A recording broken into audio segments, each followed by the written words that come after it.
Welcome into the best in true crime podcasting. This is True Crime Tuesday. I'm your host, Tim Dennis. Boy, do we have a story for you today, folks. It is a story that, you know what, I always am intrigued by true crime stories that happened. I hate to say in my childhood, but you know what, I'm that old now. 70s and 80s crime to me is fascinating because to me, you know, I'm the Steve McQueen, Clint Eastwood type, where I like to look at stuff in that era. And we have a story today that's, well, let's face it, it's in that era. CHASSON'S RUN is the name of the book. Daniel Zimmerman is our author today. And we're going to take a look at a story where the men were men and the sheep were scared. I guess we could put it that way, maybe. Yep. But it's a great book. And I want to bring him on today and talk about Leroy Chasson and a story where, let's face it, this guy was a little tough, a little crazy, a little brave, but maybe we shouldn't hold him in a hero's light because there was no hero to this guy.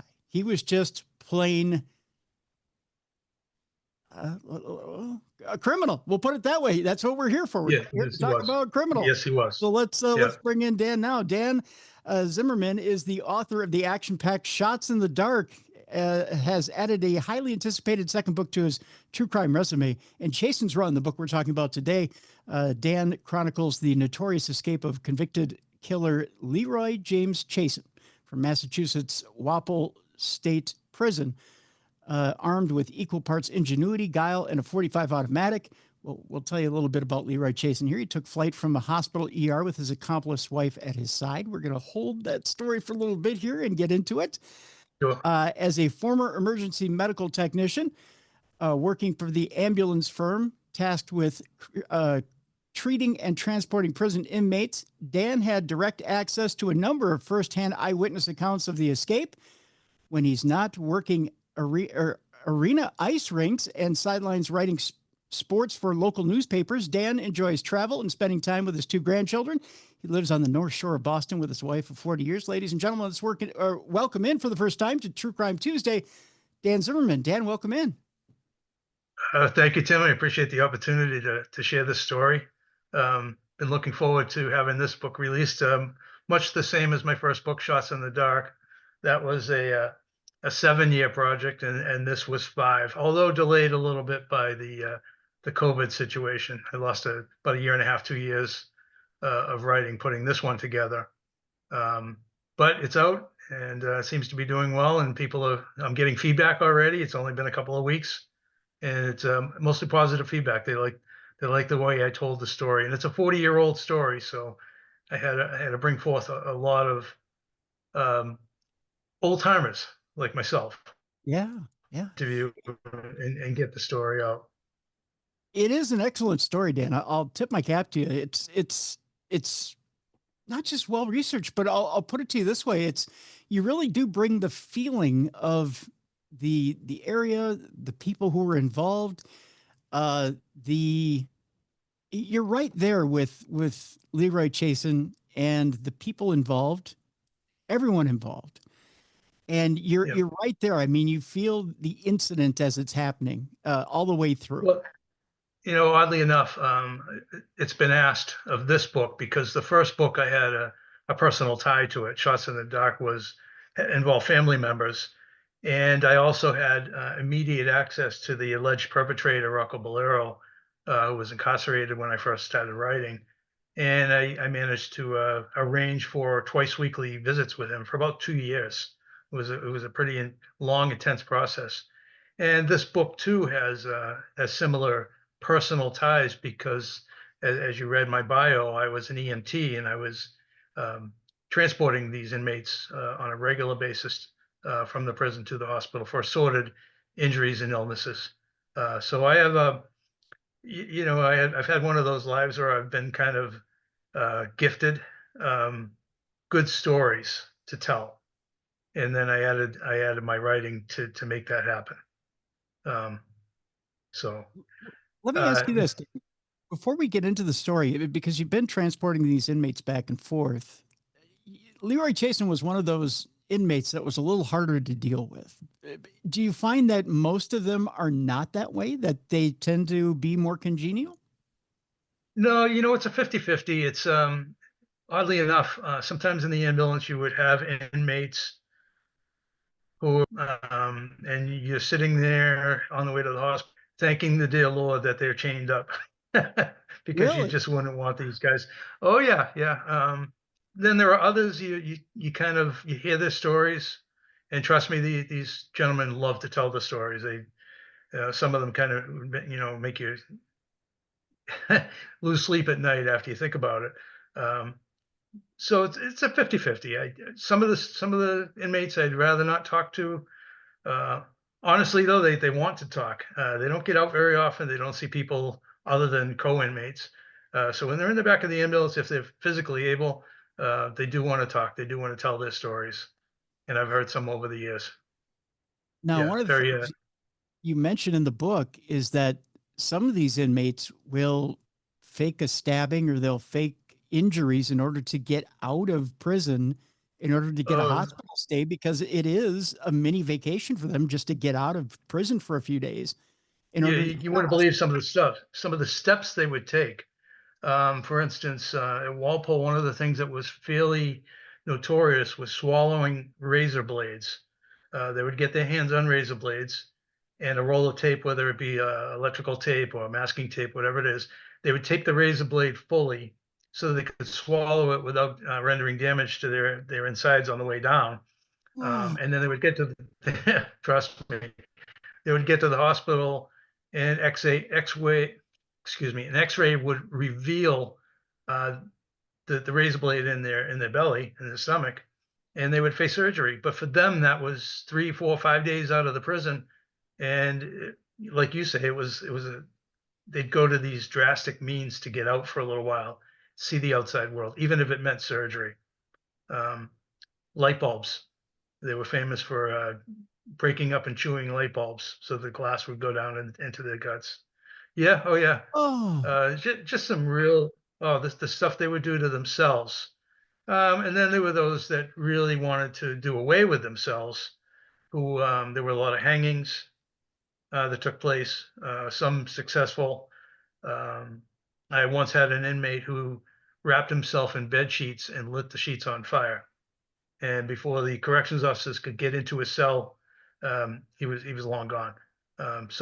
Yeah, they were pretty desperate, particularly the guys who were in for life. They weren't going anywhere, um, and so they would take these steps to get out for a little while. wow. Um, and then there were the injuries too.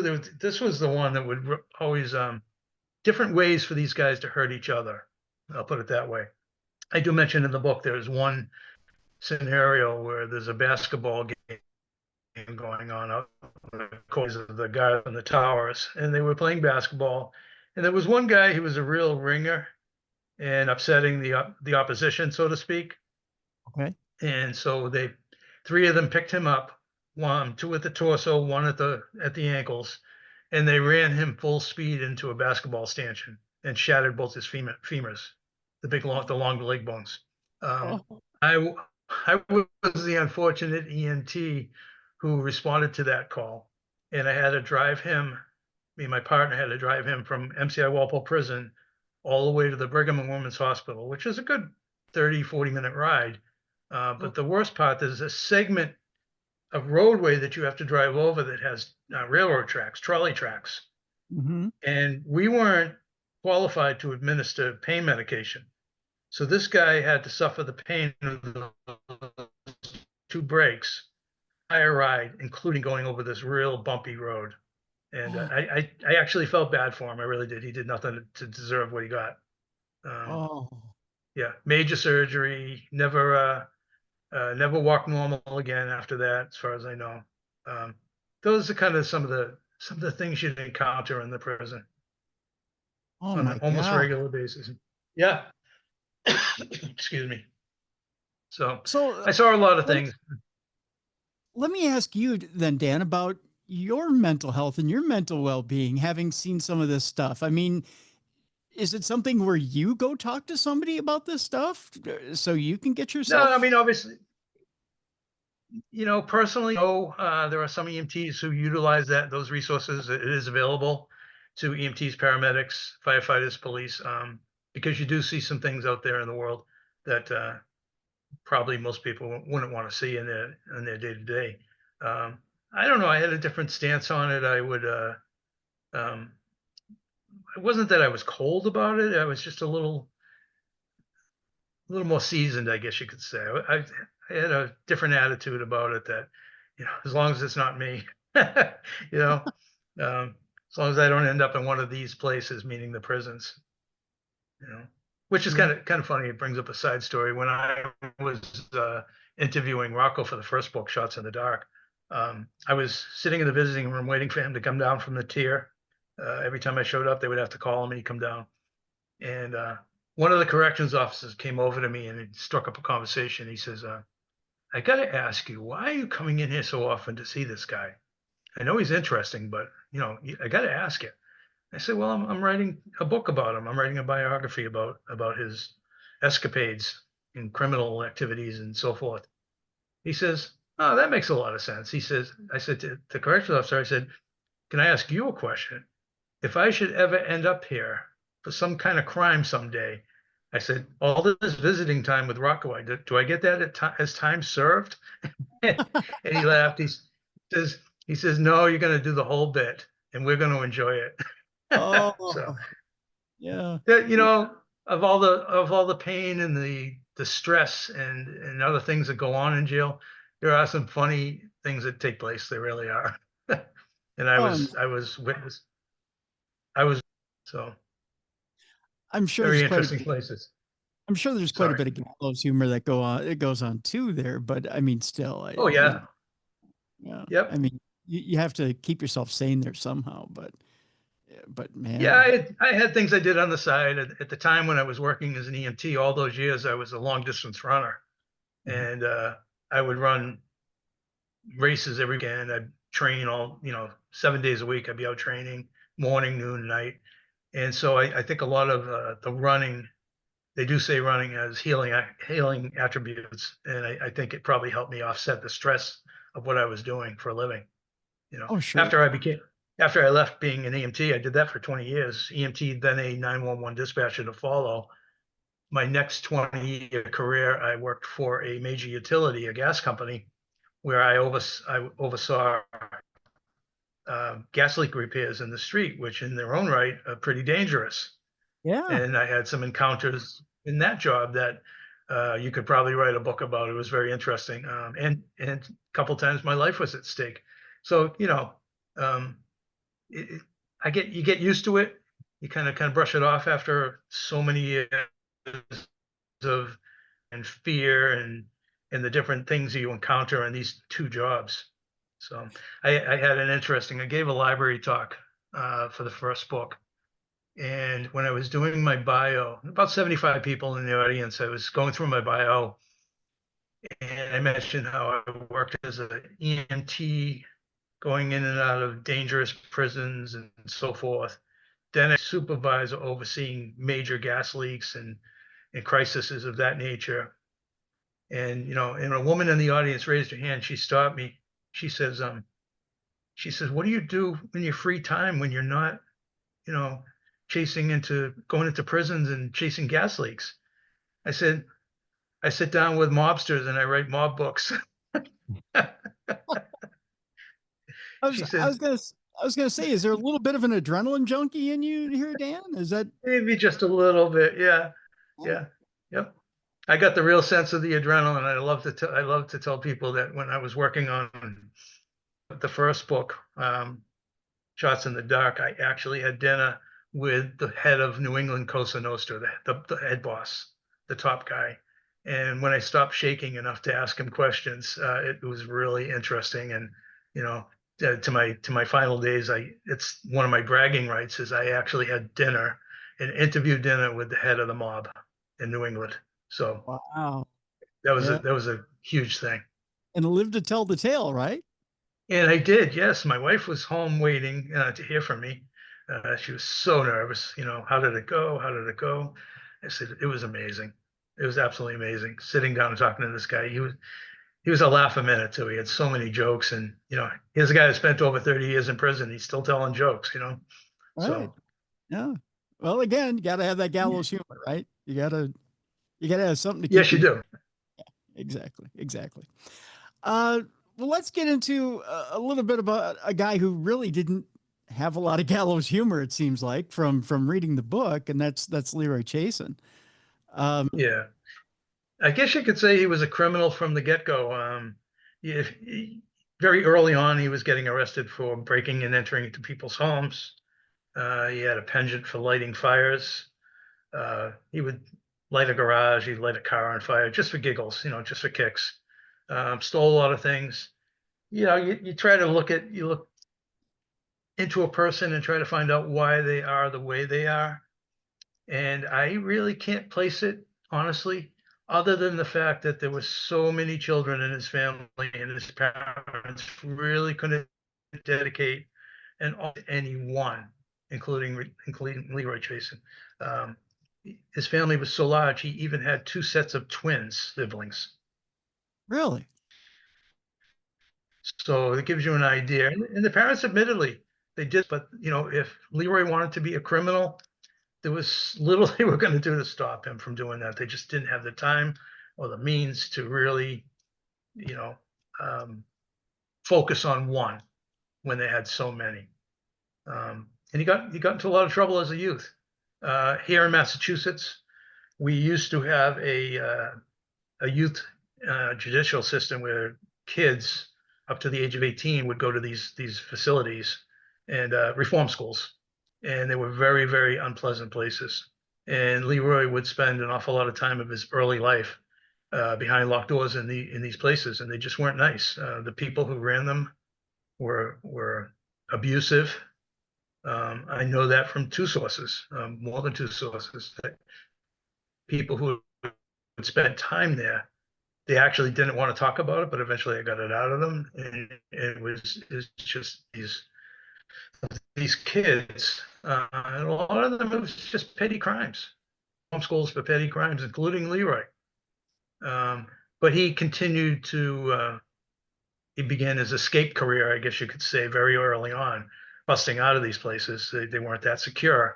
And every time the police picked him up and brought him back, they would restart the clock. Mm, He mm, would mm. eventually, spend most um, until he joined the big leagues, as I call it, and committed an armed robbery. And from that crime, he was sent to an actual prison. Um, First Walpole, then later Concord, as a step down. So he was introduced to that at a very early age, 20, 21 years old. He's in MCI Walpole major prison. So it's that armed robbery that really starts him on his way and gets him introduced to the major systems. Yes, he robbed a pharmacy in Cambridge, Massachusetts, at gunpoint. Um, he assaulted the store owner, and then during the midst of that crime, when the police showed up and he had snuck down into a basement beneath the pharmacy, the police sought him out. One officer went down and captured him and took him hostage. Eventually gave up, and off to prison he goes for a number of charges, primarily the Massachusetts, admittedly, doesn't have the most stringent justice system. A lot of these guys get out of prison early. As a matter of fact, as we speak, the state is tearing down two of the facilities because they're not putting people in jail as much. They're putting them in programs. Hmm. So a lot of our gone behind bars here in the state are walking the streets, which doesn't bode well. But you can't fight City Hall, unfortunately. Yeah, yeah, that's for sure. I tell you what, Dan, Yeah. let's take a break here. When we come back, let's get in a little bit to what happens that fateful night where Leroy turns the corner here and where he really starts to get into some major trouble. In fact, the trouble that we're talking about here in this book, Chasson's Run, the full name of the book, Chasson'S Run, The Prison Break That Captivated America and the Love Story That Fueled It. And we'll get a little bit into not only Leroy's, what Leroy gets into here and the full story of the circumstances of what spurs this run of Leroy, so to speak, or what gets him on the run. But then, Yes. but then what the circumstances that get him eventually arrested, thrown into jail, and the circumstances of him killing a man, which Yes. this is a big story, folks, and I tell you, the book is fascinating. It's absolutely fascinating, and I tell you, I was spellbound throughout the entire book as to how this man has a sense of detachment. That's one of the things that I want to bring up with Dan in the second part of the program here, is how he manages to not only have people around him, but at the same time be so detached from people. There's something about how he manages to bring people in, but at the same time, he doesn't have people around him. It's a very Yes, psychopathic. exactly. Yeah, it's very psychopathic. He's a classic psychopath. Let's put it that way. But Yes, he is. Yeah. it's a very different type of psychopath.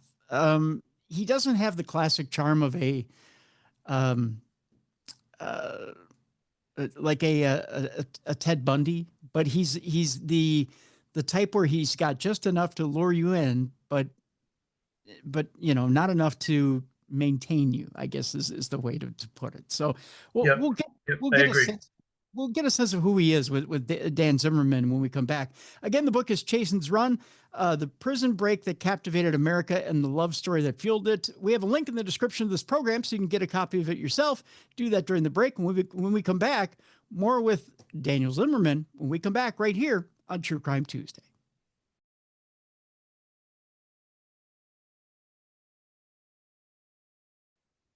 Welcome back to the best in true crime podcasting. This is True Crime Tuesday. I'm your host, Tim Dennis. My guest is Daniel Zimmerman. The name of the book is Chasson'S Run, The Prison Break That Captivated America and the Love Story That Fueled It.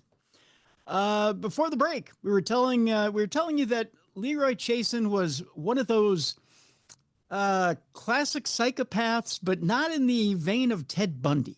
He's one of those who has a little bit of charm, enough to get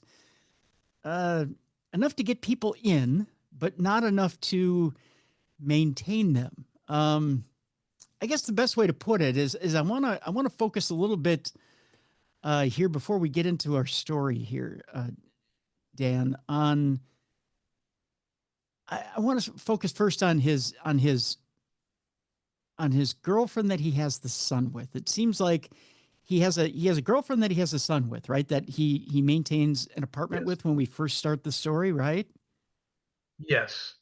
Okay. That was actually this is kind of it gets kind of. the girlfriend is named Go ahead. So Linnell.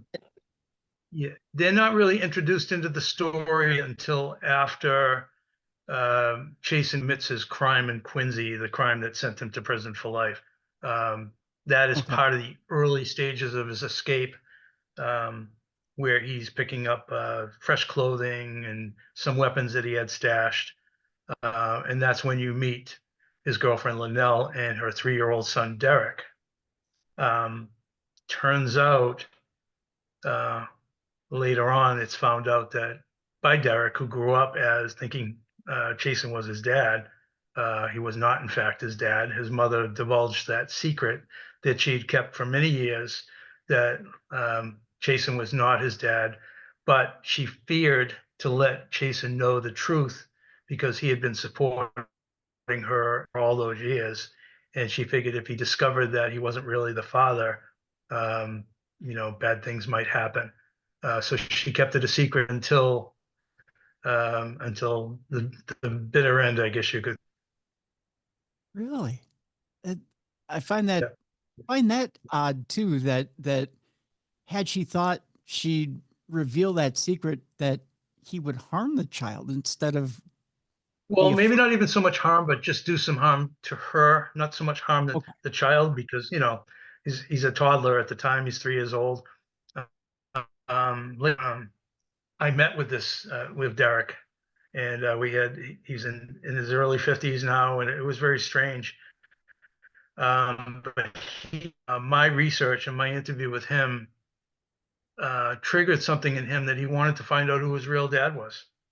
So we used the 23andMe system, did some research, did some ancestry research, and found out who his real father was. He had since passed away, but he found other family members, first cousins out in New York City, that he had never known about, and these were his blood relatives. And he thanked me for triggering that effort on his part. You know, after the interview, he says, I'm going to find out who my family really is. Now that I know, all these years, now that I know that Leroy Chasson was not my dad, as I was told. So it was interesting. Interesting for him, interesting for me to Very much. discover that information. Yeah, yeah, yeah. Very That was a much. sad case. His mother got involved in drugs, and just kind of a sad situation. But she kept it a secret for many years. You were right about what you said about Leroy. I hate to say it about my character, who I spent five of my years redeeming qualities about this guy. And it was interesting for me as I wrote, because in my first book, quite the opposite with Rocco Bolero, where Rocco was I used to describe him in my talks as, he had a heart of gold, as opposed to Leroy, very violent. You're right. He was suave. He brought people in because of that mannerism, the way he carried himself, and the way but then you flip a switch, and he was an entirely different person, extremely violent. I described him, and I borrowed an old book, old movie, Dr. Jekyll and Mr. Hyde, and he was clearly both of those. You just didn't know which one you were going to get. Unfortunately, on a warm August night in 1977, you got the worst of the two, when he murdered a 20-year-old kid in the midst of a fight. That's what triggered his trip to the prison, trip to obviously courtroom first, and then prison to follow. Now, And it was such a petty situation too. The reason, just to explain how he ended up where he yeah. did and how this murder took place, he was at the tail end of his prison sentence at MCI Concord. He winding down towards a parole, a few assaults on other inmates and corrections officers, which he was famous for. But somehow he managed always to skate through those. So he was nearing parole. He had a friend in prison by the name of Mark Bray, Bray. Mark was getting ready to escape from Concord. He decided he didn't want to stay anymore, which, if you think about it, was actually pretty ridiculous. He would have gotten out in a reasonable amount of time. Instead, he decides to walk away, which anytime an inmate escapes from prison, you're restarting the clock. And Mr. Bray did that. What he wanted was, as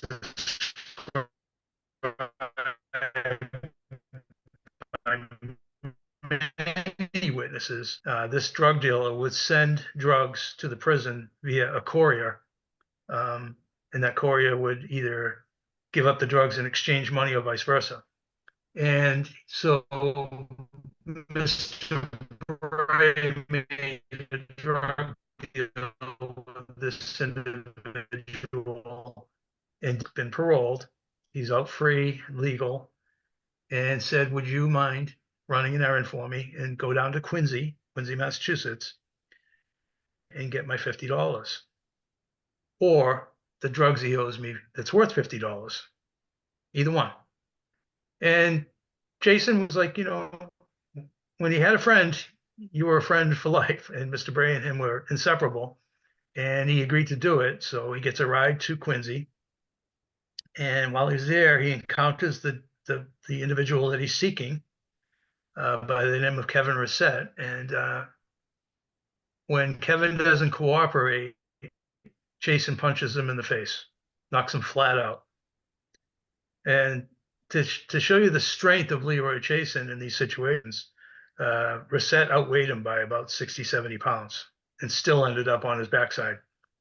As a result of Chasson hitting this guy, there were about a dozen Quincy youths gathered around, shooting the breeze, having a beer, and they saw this happen and they launched to support their friend who was now trying to get up off the ground. And they all jumped on Chasson. Now, Chasson, in trial, claimed that one of these individuals had a knife, dropped it, he picked it up and used it in his self-defense. He actually brought the knife with him. He stabbed two, one fatally, 20-year-old youth whose dad happened to be a Boston police officer, and another gentleman who suffered sustained wounds to his kidneys. He fully recovered. Chasson took off. He got the same ride that got him there. He got him out of there.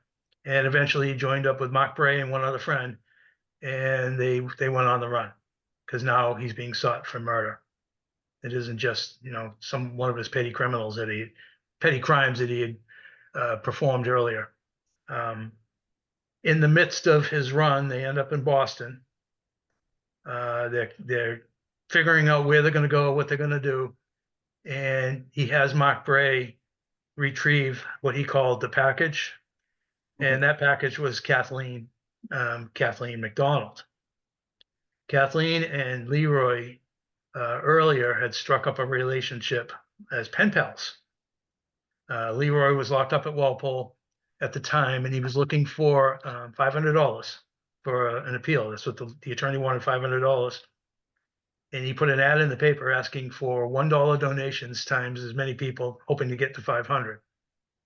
And Kathleen read the ad, sent him a greeting card with a dollar bill in it and her mailing address. And they became pen pals, and they fell in love. The stickler for Miss MacDonald was that she was married with 6 children. So, but that actually resolved itself because she was also into drugs and drinking and spent some time in an institution trying to clean up. And her husband divorced her and took the kids, and that left her free to move on with her relationship with Chasson until he murdered somebody. Now he's back in jail. So they continued the relationship. She moved close to him. She moved to an apartment in Walpole, literally minutes from the prison, so that would give her direct access for visits and to go see him. They ultimately got married in prison, which was allowable. I've known inmates who have gotten married in the chapel. And then the relationship continued on for about 5 years, 4.5, 5 years. When Mr. Chasson decided he didn't want to stay in prison anymore and started to piece together with Kathleen an escape, a plan to break out. Now, I don't know if you know Walpole Prison. It wasn't the type of prison that you could actually just break out of. 18-foot walls, razor wire on the top, some areas electric charged.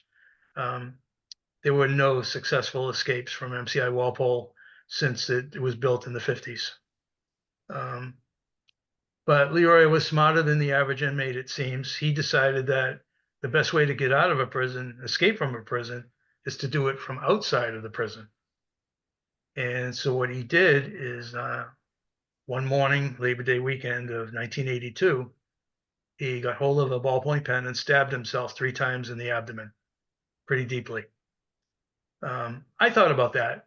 I'd seen a lot of these inmates do these type of things to get out of prison. Mm-hmm. Swallowing razor blades, as I said, light bulbs, whatever, stabbing themselves or getting stabbed by other inmates. You name it, they'd find a way.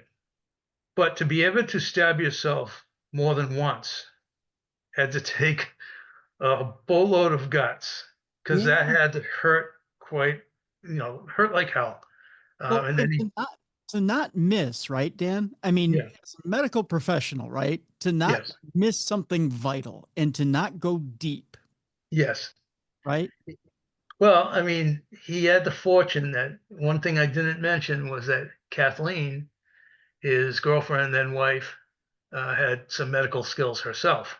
Mhm. When she got out of the institution and cleaned up her drug addiction, she went to school and became a nursing assistant. Um, there was conjecture that after the fact, that Kathleen aided him by telling him exactly where to stab himself that would render the least amount of damage, but bring on the most amount of bleeding. And she was right on target. Um, so he did it. He stabbed himself 3 times with a pen. Um, Made his way out into the corridor where 2 corrections officers who were standing by during breakfast with the inmates saw him from a distance and ran to his aid. And they eventually brought him to the infirmary in the prison. The doctor there, the house doctor, did some examination and treatment and decided that he should get to the hospital just in case there was some internal bleeding or internal damage to his organs. And so they loaded him up into an ambulance, and off he went for the 9-mile ride from MCI Walpole to Norwood Hospital. And on arrival there, they brought Leroy into a trauma room, which is a private room. There's no other patients in there. There's nothing else in there. So he was surrounded by a doctor, a couple of nurses, a couple of assistants, the 2 EMTs that transported him, and 1 corrections officer, unarmed. Now, So before we get to the trauma room, I want to backtrack a little bit here because sure, there's some doubt before they got him, or before at the prison. Wasn't there some doubt that maybe he had faking done? this or rendering this himself, yes, there Yeah. was. But it actually built up steam as the whole scenario um, developed. At the outset, there was some questions. First of all, the corrections officer who told me the entire story, we actually had a great sit down, and he was more than willing to share it, even though it brought embarrassment to him and his former coworkers, for a guy like this to get out of jail the way he did. It was pretty embarrassing for the corrections officers. Um, but there was a few things. First of all, he was bleeding from the mouth Mhm. as well, and they thought maybe that would indicate internal bleeding. But then he remembered that Halloween, kids would get these capsules, the vampire capsules, Mhm. snap them in their mouths, and then the blood would run down their chin. It wasn't really blood; it was just food coloring. But he looked at the blood coming out of Chasson's mouth and kind of stirred some questions in him. Um, at first, he was telling him that another inmate did this, and then he started to indicate that maybe not. It happened some other way. The wheels were spinning, so to speak, but not to the degree that he wasn't going to follow doctor's orders and And take Chasson to the hospital as didn't ordered. didn't Jason say something to the effect of "I'm going to get him, I'm going to get him," but he wouldn't He say who, right? Say a name, right? Well, that's common though. When they talk about retaliation in the prison, they're not going to name names to a corrections officer. They'll keep that under wraps. So Yeah. that really didn't cause a lot of strife or any confusion. Um, One of the things in the aftermath that was determined was a huge mistake on the part of the corrections officers, was that they did not put belly chains on Chasson. Protocol at the Massachusetts prisons calls for um, leg irons, so you have very limited walk, where you could walk but very limited. A belly chain, which is a steel chain that wraps around your waist and comes to the front, and then it's usually attached to handcuffs.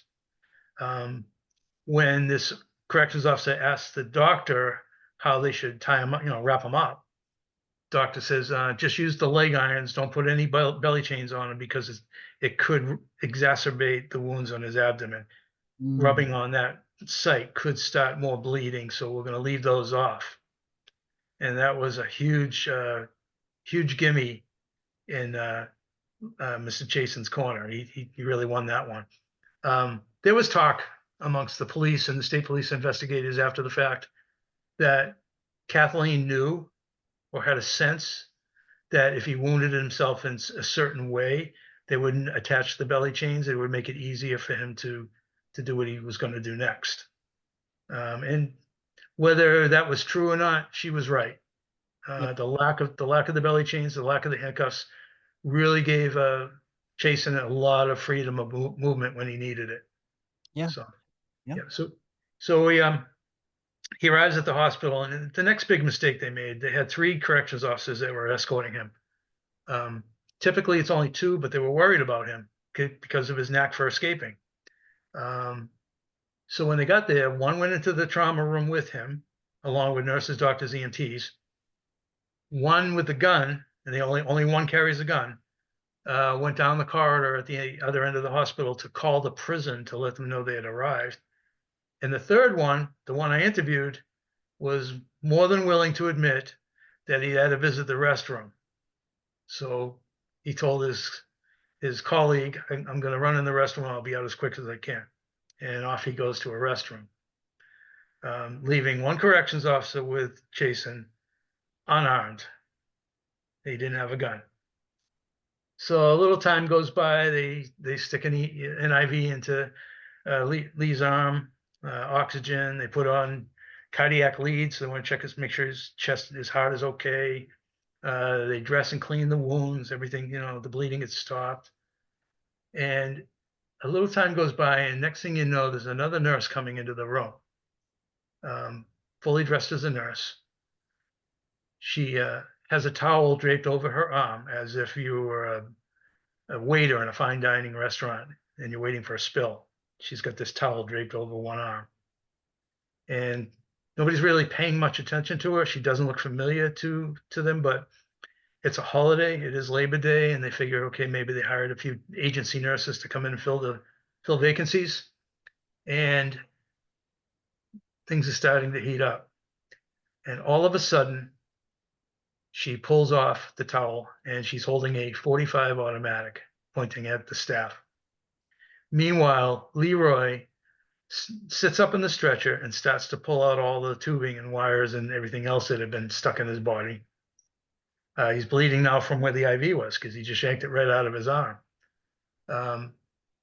Jumps off the stretcher, and she comes over and hands him the gun. So now you've got an ex-convict, a lifer, a murderer, in a room filled with half a dozen people, and he's pointing a gun at them. Jeez. And his final words as he departs the room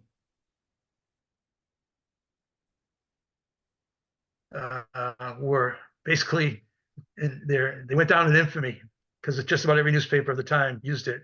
Sorry, folks, but I got to go. And with those words, he ran out of the room. Or should I say he shuffled out of the room because he couldn't run, the chains in his legs. Yep. Kathleen led. She went out. And the fact that she was ahead of him by a little ways was actually planned because she had to get to the getaway car, get it started, open the doors for him. In the meantime, one of the corrections officers who was in the men's room saw them come out of the room. He bolted for the front of the hospital, the visiting room, seeking a phone, call for help, while they were running out of the hospital. Then he saw his colleague with the gun down the corridor talking on the phone and yelled to him, "We need the gun. We need the gun." Those weren't the exact words he used, but in interest of keeping it clean. So anyways, his colleague comes running with the gun. They run out in the parking lot. Leroy's still trying to make it to the car. There is a shootout between the fleeing fugitive and the corrections officer. Nobody got hit. A few cars got hit. Bullets were embedded in the wall. That later became a tourist attraction. People were coming, taking pictures of the bullet holes in the wall where the big escape happened. And off they went. They drove out of the parking lot.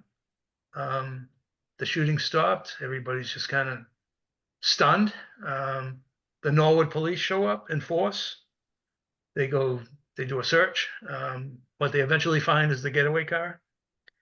As it turns out, one of my key witnesses, or not witnesses, but interview candidates, Kathleen's son, sat down with me and explained how they made that escape.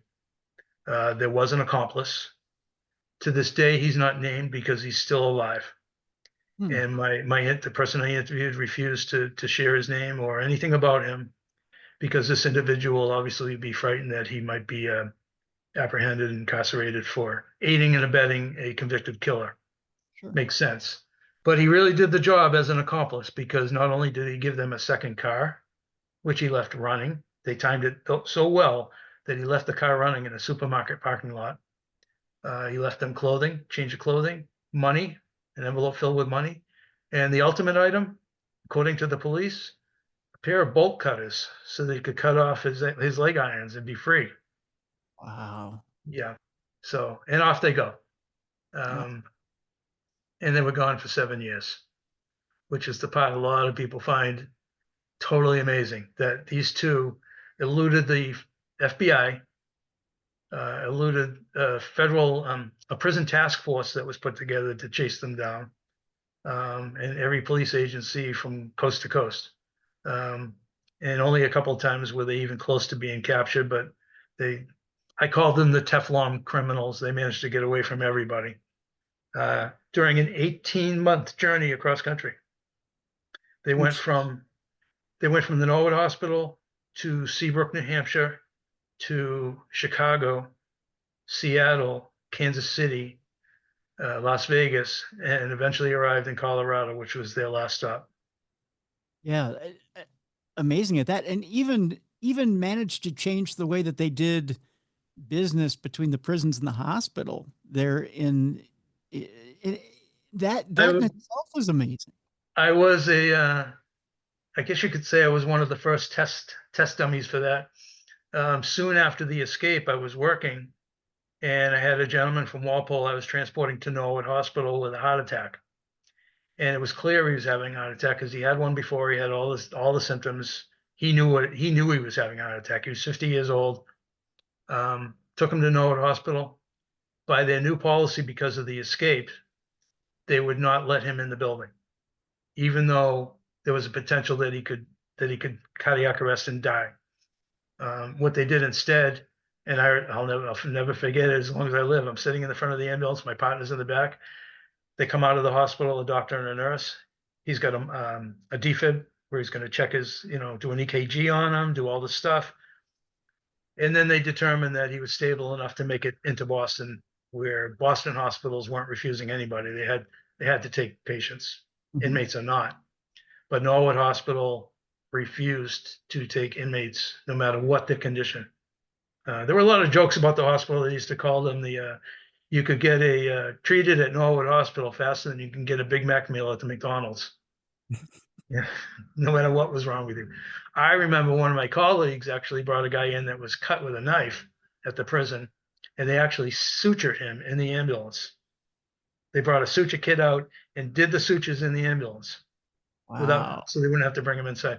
So yeah, there was a lot of strife, a lot of finger pointing.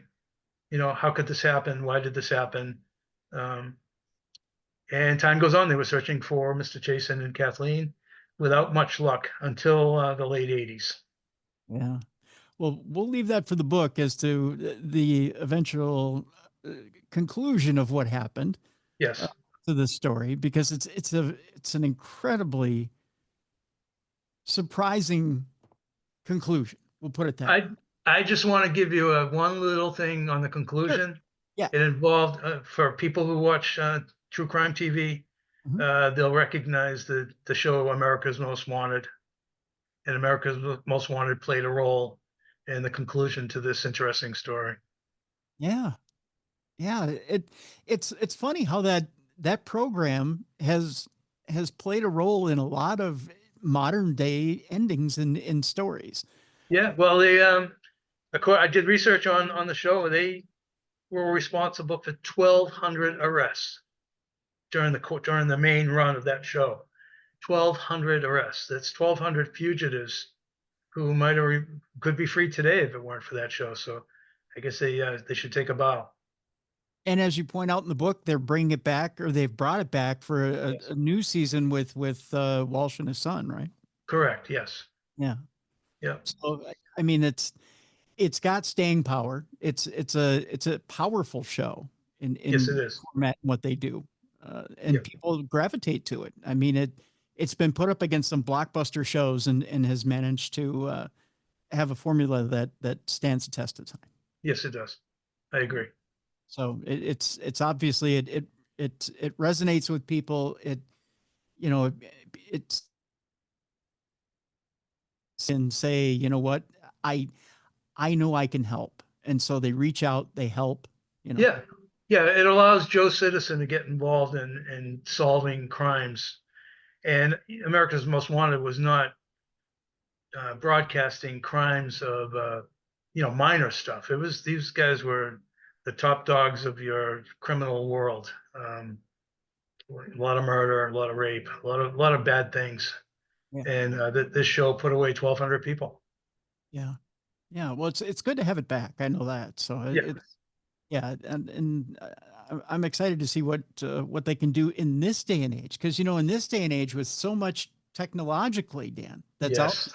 Yes. I mean, information travels fast, but I mean, really, television's kind of the snail mail of technology, right? But Right. still, you can take a clip from what's being shown on TV, put it on the internet, and it probably spreads like wildfire. But the Yeah. fact that they're still doing it on television, but allowing it to travel in other means. I mean, it's Yeah. Well, I mean, if you look at this book, my book, Chasson'S Run, a lot of what took place, they didn't have DNA.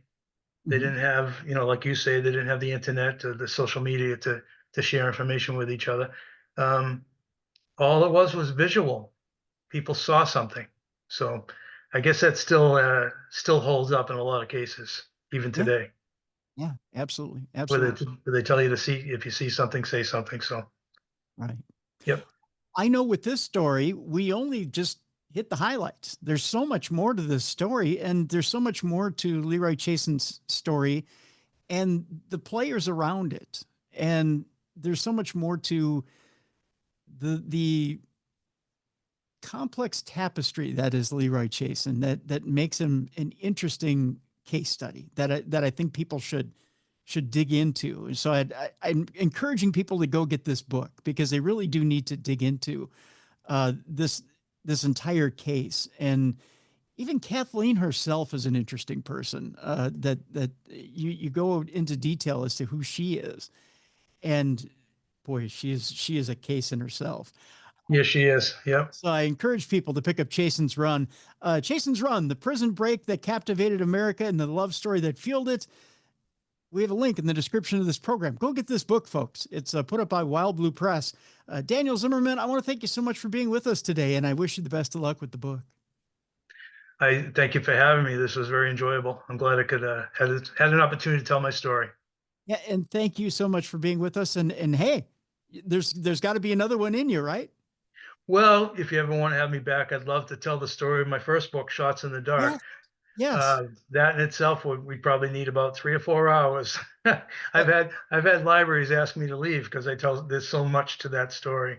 Rocco Bolero was an amazing character, well, let's and do that.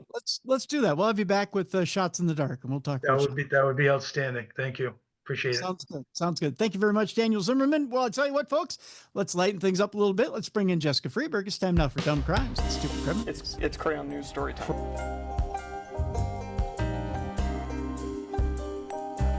What happened with this dude, Christ Bearer? I heard he cut his penis off and then jumped off a balcony. Suspect pulls gun from butt, shoots twice at Denver police. What is your emergency? I need help. And what's the problem? I'm too high. You're too high? Yeah. It's that time, the time you've all been looking forward to. It's time now for Dumb Crimes and Stupid Criminals. And with that, we need a co-hostess. So, I went to the Yellow Pages. I know you people may be going, what's a Yellow Pages? A Yellow Pages is one of those big yellow books that we used to get when we were very young. They used to bring it to our front step. And you have to look in the C section of the Yellow Pages for co-hostess. There was none to be found. So, of course, I went to my Rolodex. You may say, what's a Rolodex? Well, it's one of those things with cards in it where you go to the C section for co-hostess. And, of course, they don't sell those anymore, so you don't know what I'm talking about. So I went to my cell phone. And my cell phone, of course, has a number for co-hostess, which would be under C as well. And, of course, there's no co-host us under C. I'm really bad at this game. So anyway, so I went, of course, to my most talented, my most funny, my most witty, and the one who breaks records over there at the Hindustan Times, because she's got three books out there right now and more to come. I think there's probably 17 of them coming from her publisher. And of course, she's easy on the eyes. Ladies and gentlemen, here she is, Jessica Freeberg. Jess, as I mentioned to you before the show, hopefully you don't have liquid in your mouth. You're not about to spit it at the camera. You have that look on your face like you're about to do that. Where was I going with this? I don't know. I've gotten lost in my own intro. We have for Mally for the last couple of weeks, and we mentioned this on Supernatural News. We do have a co-host introduction writing contest going on. So if our listeners would like to write you an intro, they can, not only to save me a little bit of work here, but probably to do a better job than I could ever do. Introducing you on is it possible, Tim? Oh yeah, it is. Yeah. So if they feel they can do a better job introducing you than I can, then by all means, tim@darknessradio.com. Submit your introductions for Jessica here. Oh, I love it. That sounds so fun. Yeah. Because please spare us all the agony that I'm giving you right now by introducing Jessica. Help.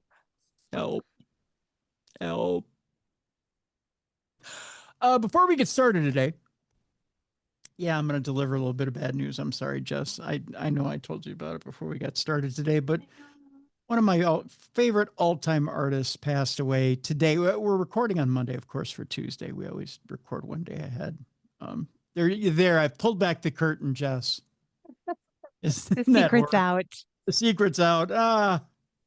But Sly Stone of Sly and the Family Stone passed away today at the age of 82. For you youngsters who don't know, he inspired such artists as Prince, Michael Jackson, among others. Yep. Red Hot Chili Peppers. I know you're familiar with them, Jess. I'm a fan. You're a fan? Yep. In fact, the Red Hot Chili Peppers covered If You Want Me to Stay. That was one of Sly and the Family Stone's songs. Sly, unfortunately, had a prolonged battle with COPD, chronic obstructed pulmonary disease, along with other underlying health issues that took him, which is unfortunate. Suppose something gets us all in the end, right? At least that's what they say. You never get out of this. Right. Right. That's exactly right. Yeah. The artist's family wrote, "It is with profound sadness that we announce the passing of our beloved dad, Sly Stone of Sly and the Family Stone. After a prolonged battle with COPD and other underlying health issues, Sly passed away peacefully, surrounded by his 3 children, his closest friend, and his extended family. While we mourn his absence, we take solace in knowing that his extraordinary musical legacy will continue to resonate and inspire for generations to come." So Sly Stone is gone at the age of 82. But we do have his music. So there you go. Yeah, that's a sad way to start off the show, but I'm glad he got to live a long life. I mean, 82, that's nothing to turn your nose up at. No, not at all. I'll take it. That's right. That's right. So in the meantime, you can dance to the music. See another Sly and the Family Stone song. Yeah. Yeah. We can still keep happy memories of Sly and the Family Stone. So there you go. All right, we're going to start it off today, probably not with a happy ending for another guy. We'll do it that way, Dumb Crime, Stupid Criminals. But we'll jump right into it today.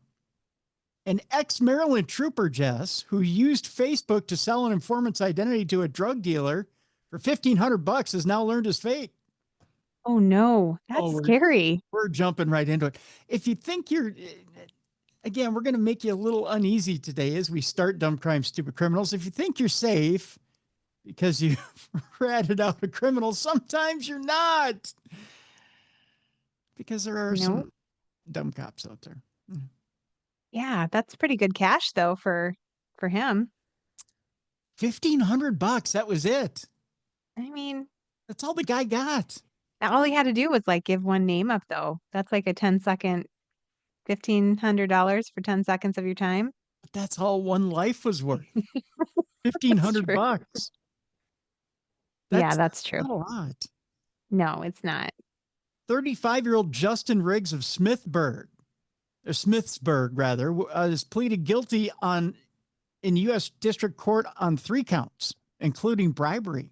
A former Maryland State Police corporal who created a burner Facebook account reached out to a drug dealer and sold him the identity of a confidential informant for $1,500, was ordered on Thursday to serve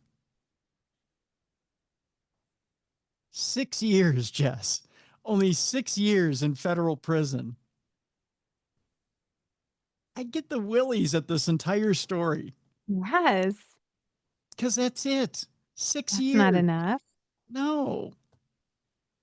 U.S. District Judge Stephanie A. Gallagher sentenced 35-year-old Justin Riggs of Smithsburg on 3 counts, including bribery. He must also spend 3 years on supervised release. Now, you're assuming he's going to make it through that. Right. Because, again, former cop goes into the pen. He's not going to have it easy. No. He's a rat. One. He's flipped. Yeah, ratting out another rat. Mm-hmm. Yeah, you can't, he's a pig who's a rat who's flipped, and he's now gone into the jail. And he's not going to be segregated by any means. He's not going to get protection from any of the jail guards. So It's not a good situation to be in. Nope. Mr. Riggs, I know this is a slightly longer sentence than you wanted, said Gallagher, who noted the seriousness of the crime. I certainly hope that you're able to use this time productively. Running and covering is behind, I bet.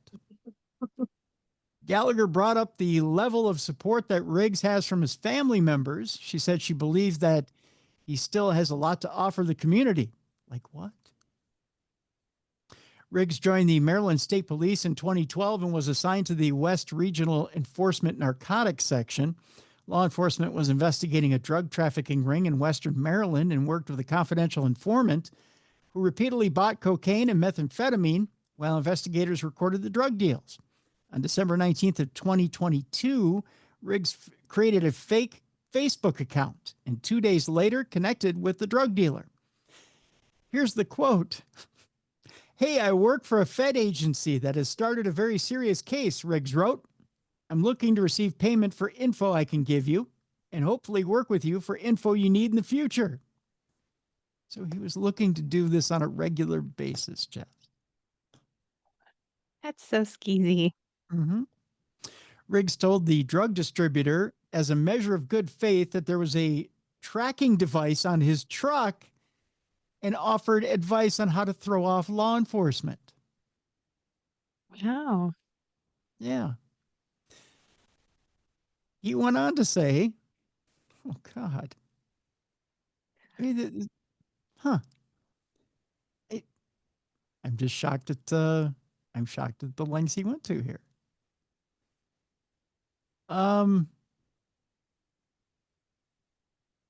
He They stayed in touch, it says here, and the two later started to negotiate a price. At one point, Riggs remarked, "I know what'll happen to the rat." So he willingly gave the guy up for $1,500. Right. That's so gross. He also said, "I have tons more info pertaining to your biggest informant who's doing you dirty, the status of your case and what you should do, and a lot more." The drug dealer on January 3rd, 2023, left a total of $1,800, $1,500 for the identity of the confidential informant, and $300 for other information in the back of the Red Roof Inn, Hagerstown, Williamsport, behind the dumpsters. The FBI had caught wind of the scheme, swapped out the cash, and placed the area under constant surveillance. Later, Riggs sent an unwitting acquaintance to pick up the money. Riggs resigned from the force in 2023 following his arrest.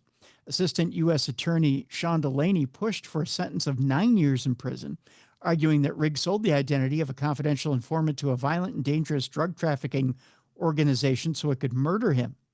Delaney read some of the messages that Riggs sent to the drug dealer on Facebook, including, "But like I said, I can help you by telling you the snitch. One, he's gone. Then your case should be gone because he won't be able to testify against you." Riggs, he said, sought to establish a long-term relationship with the drug traffickers, ensuring that they would continue to operate and harm more people. Though Riggs rose above challenges that he experienced in his childhood, he became greedy, Delaney said. He spoke about how the crime could put a chill on people agreeing to become confidential informants. And honestly, Delaney said, who could blame them? This crime is deadly serious, Delaney said. The sale of the life of another human being for $1,500. Meanwhile, Assistant Federal Public Defender Eric Pilch, one of Riggs' attorneys, recommended a sentence of 4 years in prison. That's it, just 4 years. For over a decade, Justin Riggs wore the uniform of the Maryland State Police with distinction, Pilch said. He led an unblemished life. He just screwed up at the end. That's all he's saying. He just made a little tiny mistake. Pilch said his client took dangerous people off the street and displayed courage and tenacity on the force. Riggs graduated from Middletown High School in 2007 and earned his bachelor's degree in criminology and investigations in 2011 from West Virginia University. He married his high school sweetheart, Kayla, who sat in the courtroom gallery in support. They have 2 young children. In 2018, Riggs was part of the first group of officers to respond to the shooting at the Capitol Gazette, where a gunman murdered 5 people, according to Pilch. But Riggs, he said, was thrown off track due to a confluence of factors, mainly psychological trauma, financial pressure, and hazardous chemical exposure. So he became a mutant gone wrong because of hazardous chemical exposure. It's like a comic book, Jess. That's a stretch, I think. You think? I think so. From his experience working in law enforcement, Riggs scored high on a checklist for post-traumatic stress disorder, Pilch said. So it's PTSD that turned him into a criminal, along with hazardous chemical exposure. So many excuses. Yeah. In 2021, Riggs was burnt out from working as a trooper and started a furniture business called Oak and Steel, which he then expanded into a coffee shop, Brew 30, but it became a bottomless pit of debt. I want to see can we get to where the harmless or hazardous chemical came in? Where was he exposed? Where did that happen? Let's see here. Can I skip forward in the story and figure out where that happened? I don't He ate too many Cheetos. That's what it was, Tim. I think that's Those what are it was. hazardous. Cheeto dust and radioactive waste, I think, happened and turned him into Daredevil. Yes. It doesn't say. Well, in spite of his actions, Riggs expressed hope that people will continue to trust the police. He's hoping he hasn't broken the trust of the police with local people. So, Yeah, he probably has. But he has. Yeah, he's shattered it irrevocably, however you say that. He says, I took an oath that I selfishly broke. Yeah, you did. Too bad for you, sonny boy. Meanwhile, a Chinese couple is charged with smuggling crop-killing fungus into the U.S., Jess. Ew, disgusting. Yeah, we're not talking about rare mushrooms either. Although we will talk about mushrooms in a bit. I found a way to tie all this in. We're going on a drug spree here in just a moment. Federal prosecutors accused 2 Chinese scientists of smuggling into the U.S. a dangerous fungus that causes a disease in crops so that one of them could research the pathogen at a University of Michigan laboratory. Okay. So they brought it in to research it? Yeah, this doesn't sound so dumb, does it? Huh. No, they sound really smart, honestly. It does. It sounds like a smart crime and smarter criminals. But dumb nonetheless. Well, let's get to the stupid part, Tim. That's right. 33-year-old young King Jian and 34-year-old Zunyang Liu are charged with conspiracy, smuggling goods into the United States, false statements, and visa fraud, according to a criminal complaint filed in the U.S. District Court in Detroit. The complaint affidavit and other documents were unsealed on June 3rd. The two researchers were in a romantic relationship. Romantic relationship over fungi. And if you're a fungi, you can smuggle fungi, I guess. Nerd love. Nerd love. It's so cute. They were in a romantic relationship in July of 2024 when Liu entered the U.S. with small bags of Fusarium graminarum in his backpack. Fusarium graminarum. I've learned a little something today. In his backpack, according to the complaint. Liu later admitted that he planned to use the fungus for research in a laboratory at the University of Michigan, where Jean worked. Both Jean and Liu had researched the pathogen as university students in China, according to the complaint. The fungus, which scientific literature classifies as a potential agroterrorism weapon, can be used to target food crops, according to the affidavit. The toxic fungus cases head blight, which is a disease of wheat, barley, maize, and rice, and is responsible for billions of dollars in economic losses worldwide each year. That according to the U.S. Attorney's Office for the Eastern District of Michigan. The toxins the fungus produces can cause vomiting as well as liver damage and reproductive defects in livestock and humans. My gosh. And Yeah. he just brought it here just because. Yeah, just, for love and agroterrorism, Jess. Jeez. Thanks, buddy. Yeah. Jean appeared in federal court on June 3rd and was temporarily detained. The detention hearing is set, it was set for June 5th. We don't have the results of what happened there. Attorney Sanad Ramovic, who represented Jean at her initial appearance, had no comment. No attorney was listed in court records for Liu, who is believed to be in China and remains at large. Ooh, an agro-terrorist at large. Scary. It's also the name of my new romantic record that I'll be releasing later on in the fall. I mean, honestly, Tim, it is really scary. I mean, you think about if they were to somehow sprinkle that across all our crops and we don't have food. Right. And whatever food you have is tainted. Yeah, that's honestly terrifying. And think you can hit almost every crop except for soybeans and some veggies. But we're all going to have to become vegetarians. But almost everything there, it covers almost all your base crops, wheat, your corn and rice, everything. Yeah. Wow. Yeah. In a statement on June 3rd, the University of Michigan said it condemns any actions that seek to cause harm, threaten national security, or undermine the university's critical public mission. It's important to note that the university has received no funding from the Chinese government in relation to research conducted by the accused individuals. The university also added, we have and will continue to cooperate with federal law enforcement in its ongoing investigation and prosecution. By the way, Jian, who obtained a doctorate in plant pathogens from Zhejiang University in China, received money from a Chinese foundation largely funded by the Chinese government to conduct postdoctoral work, according to the affidavit. The work added research to a particular biological pathogen that can cause devastating diseases in crops. So China was researching this stuff.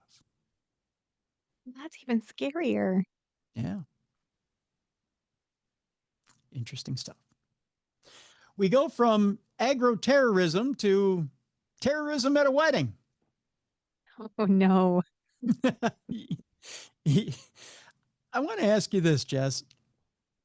Of all the interesting stuff you've seen at a dance after a wedding, have you ever seen shots fired out of a rented Lamborghini? No, that's a new one. That certainly didn't happen at my wedding. That's one way to toast the bride and the groom, I guess. One is arrested after shots were fired from a rented Lamborghini during a wedding celebration in Dearborn, Michigan. One is also facing charges, and the Lamborghini was seized.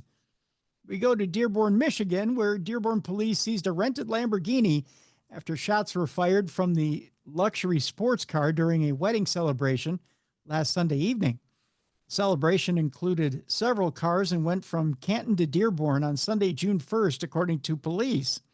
During the festivities, dashcam footage caught someone firing shots from the passenger side of the purple Lamborghini Huracan near Ford and Evergreen Roads. First of all, great taste, a purple Lamborghini. That's something. That's swanky. That is swanky. This prompted the police department to investigate, and the wedding celebration was traced to Dearborn Heights Banquet Hall. The rented Lamborghini was seized, and after police received an anonymous tip, a suspect was arrested. Police say the suspect faces charges for reckless discharge of a firearm. We want the community to know that we are not going to tolerate reckless or dangerous behavior in the name of celebration, said Dearborn Police Chief Issa Sahin. Firing a weapon from a moving vehicle, especially in a crowded area, is not only illegal, but puts lives at risk. Dearborn is a city that welcomes joyful gatherings, but when celebrations turn into public safety threats, we will act swiftly and decisively. Let this be a clear message.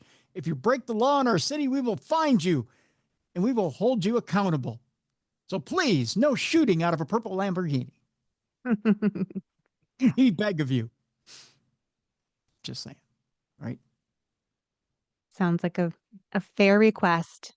I mean, you know, if you're going to shoot anything out of a purple Lamborghini, let it be fireworks. Yeah. Or t-shirts out of one of those guns.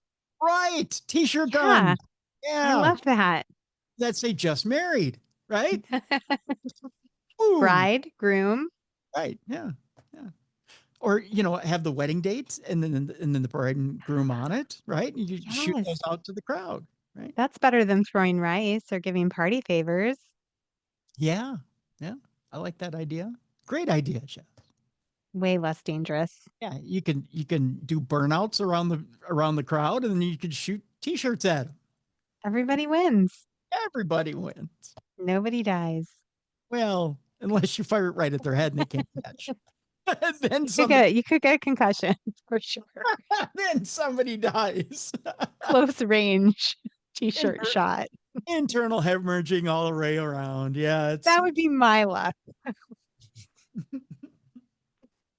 You never know. You just never know. Because some people aren't coordinated. It's true. Yeah, it just happens. We have an interesting story here from West Kentucky. It's written up in West Kentucky, but I think it has to do with a Texas man. But is this Texas man actually no, he's in Texas. Or is he in Kentucky? I got him confused. It's already mysterious. Let's read it and find out. Right. A Texas man was arrested twice in one day over the Memorial Day weekend. That's a bad day. Yeah. Well, evidently he was enjoying himself. It was for drunk driving. Oh, maybe it was a good day for him. I mean, no, not if he was not a safe day. No, not a safe day. Not at all.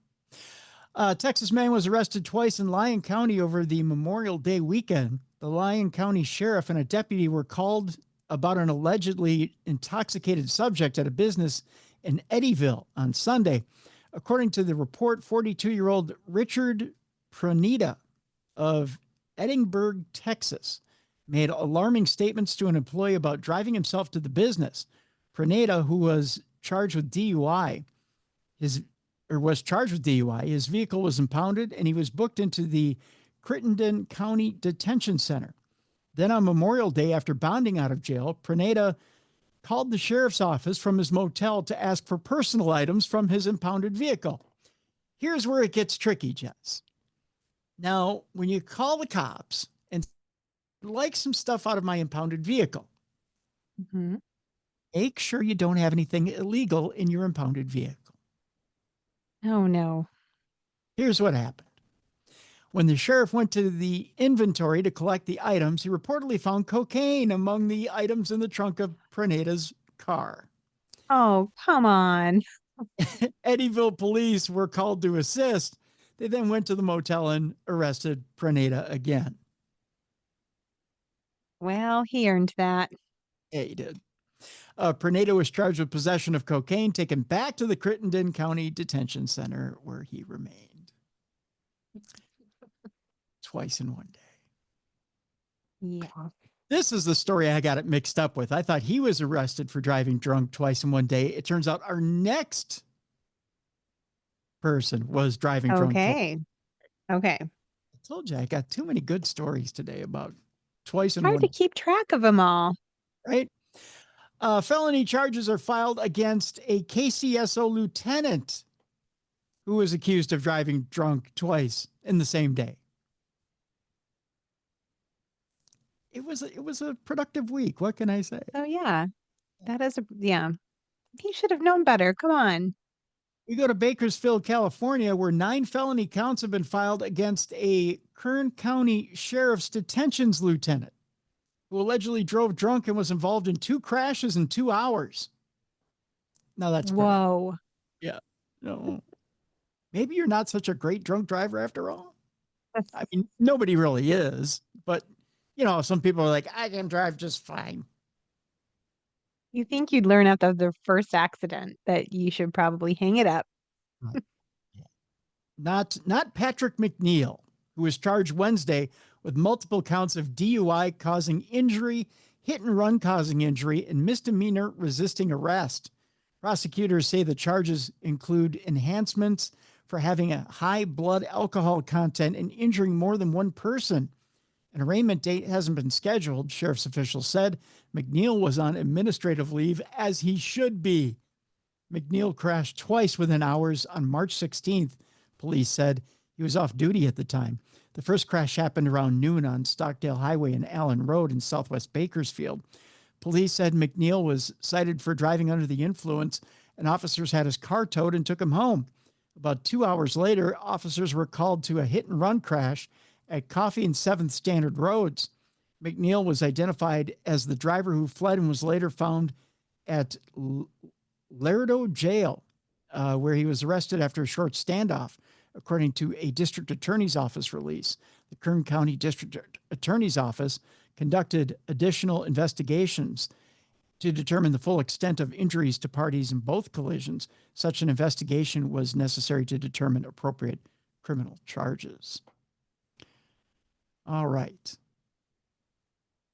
Our next story, Jess. Remember I told you before we had spores? Yes. This one has to do with mushrooms. We're getting there. Okay. We're graduating.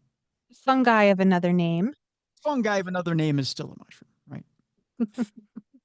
right? We're graduating in our substances today as a woman is accused of triple murder and says that foraged mushrooms may have been added to her meal. And that caused her to kill 3 people? I guess so. This comes from one of our listeners. Again, if you have a story for us for Dumb Crime, Stupid Criminals, tim@darknessradio.com. Erin Patterson, the woman accused of murdering 3 guests with a meal laced with death cap mushrooms, told her trial on Wednesday she may have inadvertently added foraged mushrooms to the lunch because her duxels tasted a little bland. What on earth? Got a little salt and pepper, girl. Yeah. Salt, pepper. Maybe some Lowry's. I get this great seasoning called Fox Point. Mm-hmm. Highly recommend. Fox Point, really? Yeah, it's called Fox Point. It's super good. Where do you get that? It's from Penzeys. Penzeys Spices. Really? Okay. Delicious on everything. And you know what? It won't make you kill anybody. It won't make you die. Yeah. It'll just make you happy. Just make you happy. On the 3rd day of evidence on Wednesday, Patterson was taken through the events of July of 2023 when she's accused of deliberately adding lethal death cap mushrooms to a beef Wellington meal. She's cooked for 4 guests, including her parents-in-law, at her house in the small Australian town of, is it Leongatha in rural Victoria? I'm sure somebody from Australia will correct me. Patterson was denied 3 counts of murder over the death of her in-laws, Don Patterson and Gail Patterson, and Gail's sister, Heather Wilkinson. She's also denied attempting to kill a 4th lunch guest, Heather's husband, Ian Wilkinson, her local pastor. Whoa. Yeah. So she killed her mother-in-law and sister-in-law and the local pastor. Well, no. Almost. The local pastor got away by the grace How of did God. he survive? Oh, I suppose. By the grace of God. By the grace of God. Taking Patterson back to the days before the lunch, defense lawyer Colin Mandy, SC, asked where she'd bought the ingredients. Patterson said all ingredients came from Woolworths, a major Australian supermarket. You should have shopped at Penzies. That's right. Should have shopped at Penzies.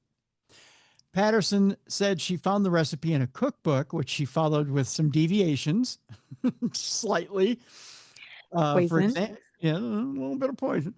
For example, she said she couldn't find a beef tenderloin log, so she bought twin packs of individual steaks. Okay.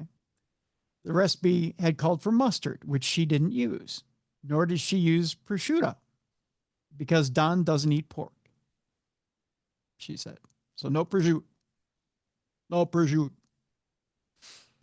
On the Saturday morning of the lunch, she said she fried garlic and shallots and chopped up the store-bought mushrooms in a food processor. She cooked the sauteed mixture, known as duxels, for perhaps 45 minutes so it was dry and didn't make the pastry soggy, she said. Ready for where the poison comes in? Yeah. Okay. Patterson told the court she tasted the mixture and it was a little bland. That's when she added dried mushrooms that she'd previously stored in a plastic container in the pantry. Asked by Mandy what she believed to be in the plastic container in the pantry, she said, I believed it was just the mushrooms that I bought in Melbourne. And now, what do you think might have been in that tub? Mandy asked. Now I think there was a possibility that they were foraged ones in there as well, she said, her voice breaking. Patterson told the court that Ian and Heather Wilkinson ate all of their meal. Don finished what Gail hadn't eaten.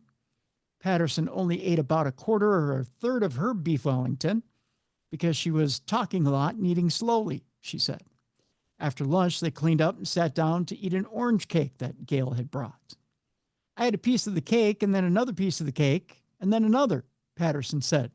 Whoa. Yeah, right. I guess she didn't eat all of her meal, but she had 3 desserts. Yeah. I guess Weight Watchers isn't in the equation, right? My kind of girl. Right. Not going to lie. Yeah. Patterson then said, how many pieces of cake did you have? Mandy asked. All of it, Patterson replied. She said that amounted to around 2/3 of the original cake. Dang, girl. Well, she couldn't eat the beef Wellington.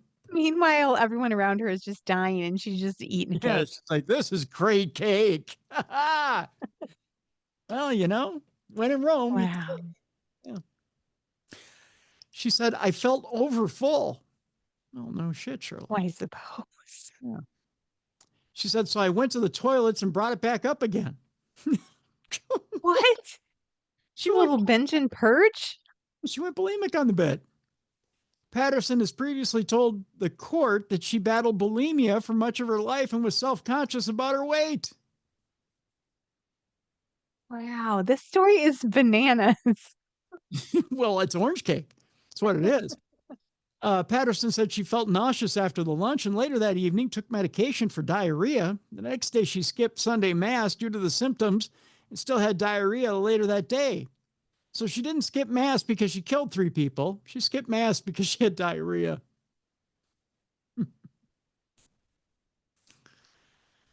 Yes, we know what area of psychopathy she falls under. Wow.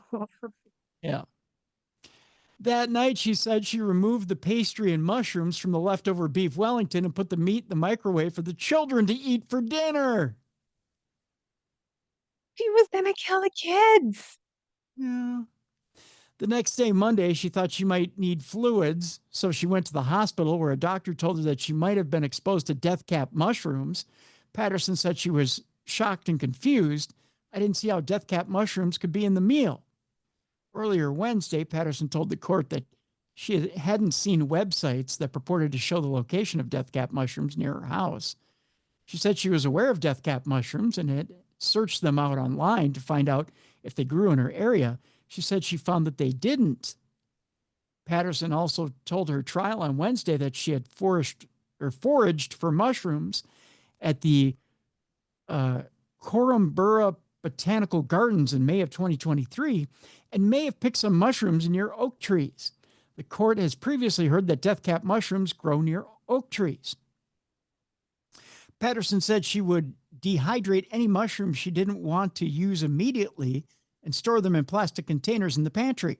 She said that around that time, she also bought dried mushrooms from an Asian grocer in Melbourne. Because they had a pungent smell, she said, she put them in a plastic container in the pantry. Mandy asked, do you have any memories of putting wild mushrooms that you dehydrated in May or June of 2023 into a container which already contained other dried mushrooms? Patterson replied, yes, I did do that. Later in the proceedings, Patterson recalled a conversation she had with her husband, Simon, as his parents were gravely ill in the hospital. She said she mentioned she had dried mushrooms in a dehydrator. He said to me, is that how you poisoned my parents, using that dehydrator? She had told the trial. She said his comment caused her to do a lot of thinking about a lot of things. It got me thinking about all the times that I had used the dehydrator and how I had dried forage mushrooms in it weeks earlier. And I was starting to think, what if they'd gone in the container with the Chinese mushrooms? Maybe that had happened. Patterson said she became really scared, and by the time she returned home from the health center, she was frantic. She felt responsible because she'd made the meal and served it, and people got sick, she said. On August 2nd, Patterson said she dropped her children at school, then took the dehydrator to the trash dump. She said child protection officers were due to visit her house that afternoon, and she was scared about having a conversation about the meal and the dehydrator. I was scared that they would blame me for it, for making everyone sick, she said. I was scared they removed the children, she added. Asked whether she had come to the realization that death cap mushrooms may have been in the meal, Patterson said no. She said she thought there might be evidence of any foraged mushrooms in the dehydrator. Patterson also told the court she was responsible for 3 factory resets of her phone. Her son did the first. She said that she knew that there were images of mushrooms in the dehydrator in her Google Photos. I just panicked and didn't want them to see them, she said. Asked who she was talking about, she said the detectives. Patterson's evidence will continue on Thursday. So That's a little suspicious. a little guilty, Jess. Just a tiny bit guilty. But yet she's coming out with all this in court. And she did eat some of it. So you think if she knew it was in there, she just wouldn't eat any of it. I wouldn't. I'd be scared. Well, but does a tiny bit kill you? Maybe she had researched that as well. Could be. Because it's kind of like, okay, our guest in the beginning of the program, Dan Zimmerman, he's talking about the inmate who knows just how to stab himself a little bit in the stomach to get free of jail, right? Mm. So you want to get free of jail to go to a hospital so that you can break out of jail. You just stab yourself in the right place, you're still doing harm to yourself so that you can get out of jail to go to a hospital so you can break out of the hospital and be free. You still got to do harm to yourself in order to get out. Yikes. But I you couldn't do it. do just enough harm to get out. You do just enough harm to kill the people around you and not kill Yeah. you. You You eat gotta- just enough of the beef. That's right. You do And just she made herself throw up too. So Yes. Oh. So if you throw up enough of the poison, I mean, it's a calculated risk, right? Yeah. Yeah. Maybe she did that on purpose. She ate all that cake and she's like, then I'm going to go throw up because then I'll definitely get the poison out too. Yeah. Oh, devious. That's why it's called a dumb crime, because you never know. I mean, it's, there's a good chance you could die, but there's a good chance you could live. You're totally taking the risk. Yeah. She lived, but then she got busted. So That's right. That's right. All right. We're going to lighten it up just slightly before we get into, we're almost to our not safe for work category. An ex-con falls victim to the hot chip challenge. You ever done the hot chip challenge? no. No? You Is ever it heard like of the it? hot chip from that show in the 80s? The police officer? I'm not sure if I know what you're talking about, but the hot chip Chips. challenge is the one chip. You know, the one chip Okay. it comes in one container. No, I don't know that one. Oh, it's like the hottest chip on earth. Mm-mm. Oh, yeah. Have you ever seen the container? The container looks like this. Okay. I've And, never seen the container. Where do you buy this at? oh, you can get it at different variety stores, or you could, I mean, if you go to a Spencer's, you can find a hot chip challenge. Oh, okay. Yeah. But supposedly, if you can get through one bite of this hot chip, you're amazing. But the idea is to be able to eat the entire chip without drinking anything. All right. And this is making people die? It's incredible. No, it doesn't make people die. It's incredibly hot is the idea. But I'll tell you a little bit about it because an ex-con fell victim to the hot chip challenge. The parolee washed down a spicy chip with a banned beer. Mm. Here's the deal. A convicted felon who engaged in the hot chip challenge is behind bars, charged with violating his parole by swigging from a bottle of beer due to the chip being so hot. In other words, no beer, right? No. Being he was out on parole. 31-year-old Daryl Dalekis was arrested for allegedly violating parole and his parole terms that bar him from using or possessing alcohol or frequenting, there we go, an establishment where the primary purpose is the sale of alcohol. But he was doing the hot chip challenge. He was just looking for something to drink real quick because this chip is so hot. And this chip has Fear the Reaper on it, by the way, because it is a Reaper. It's a Reaper pepper. Oh, okay. In the chip to make it so hot. Yeah. The parole conditions were part of Dalekis's, I think is his last name, sentencing in Colorado in connection with a felony stalking conviction. Is it Dalekis? Dalekis lives in Florida, where he was busted during a meeting with probation officers who had reviewed a video showing him with a Corona in his hand. Dalekis is a risk to himself and others with any further alcohol use, according to an affidavit sworn by a probation and parole officer. The video, reportedly recorded in late March, showed him doing the hot chip challenge, according to an arrest report. Confronted with the clip, Dalekis admitted to taking a swig of the Corona due to the chip being so hot. Court records do not indicate how the probation officers learned of the video, though the social media accounts and phones of those being supervised are often reviewed. While there have been several versions of the challenge, each has involved the consumption of a tortilla chip covered with chili spices that approach the upper reaches of the Scoville scale. In addition to his alleged beer consumption, Dalekis was cited earlier this month for violating a parole requirement to carry a tracking device. Dalekis's rap sheet includes convictions for dealing in stolen property, cocaine sales, grand theft, credit card theft, heroin possession, cocaine possession, theft, burglary, and violating a domestic violence protection order. So he probably shouldn't be having beer on top of it. Just a handful of little things. Yeah.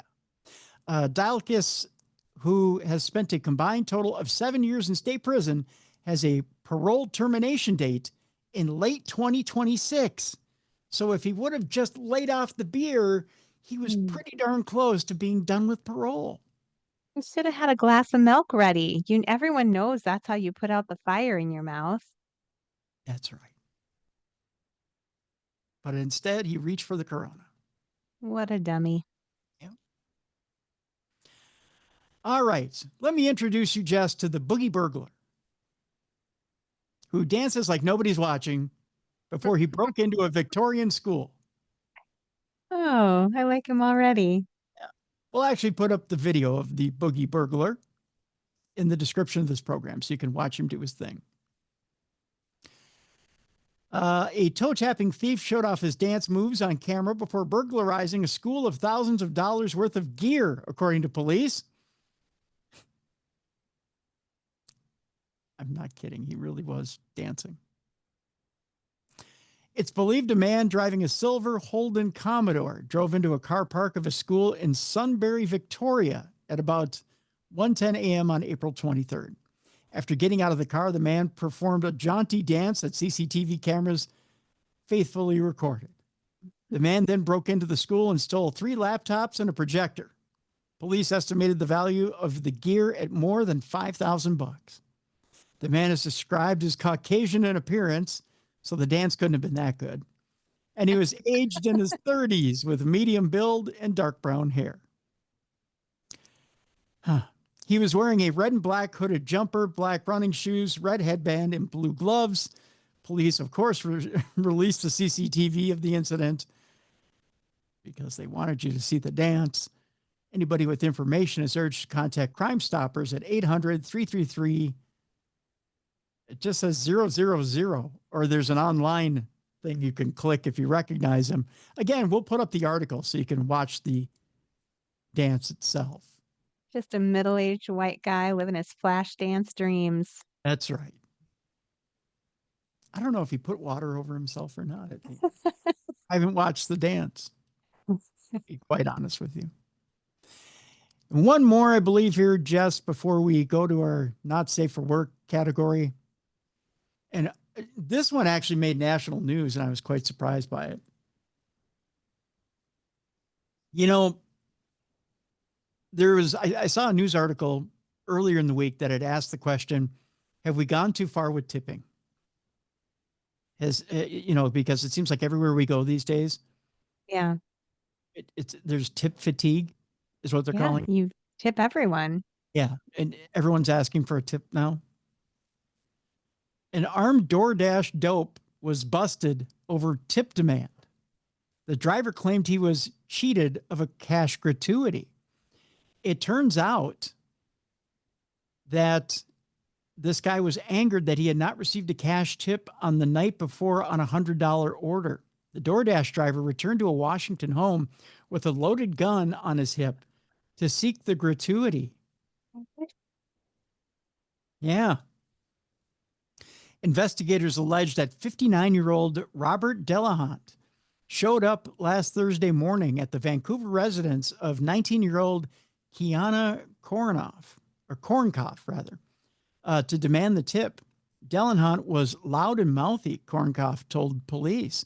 After Korenkoff's father told Delahant to leave the family's property, the men got into an altercation during which Delahant allegedly reached for a holstered Ruger firearm. 55-year-old Anthony Valino told cops that he grabbed Delahant's gun and pushed the driver down onto the driveway. So in other words, Grandpa wasn't having it. He just took the gun away from the guy and put him down on the driveway. Good for him. Yeah.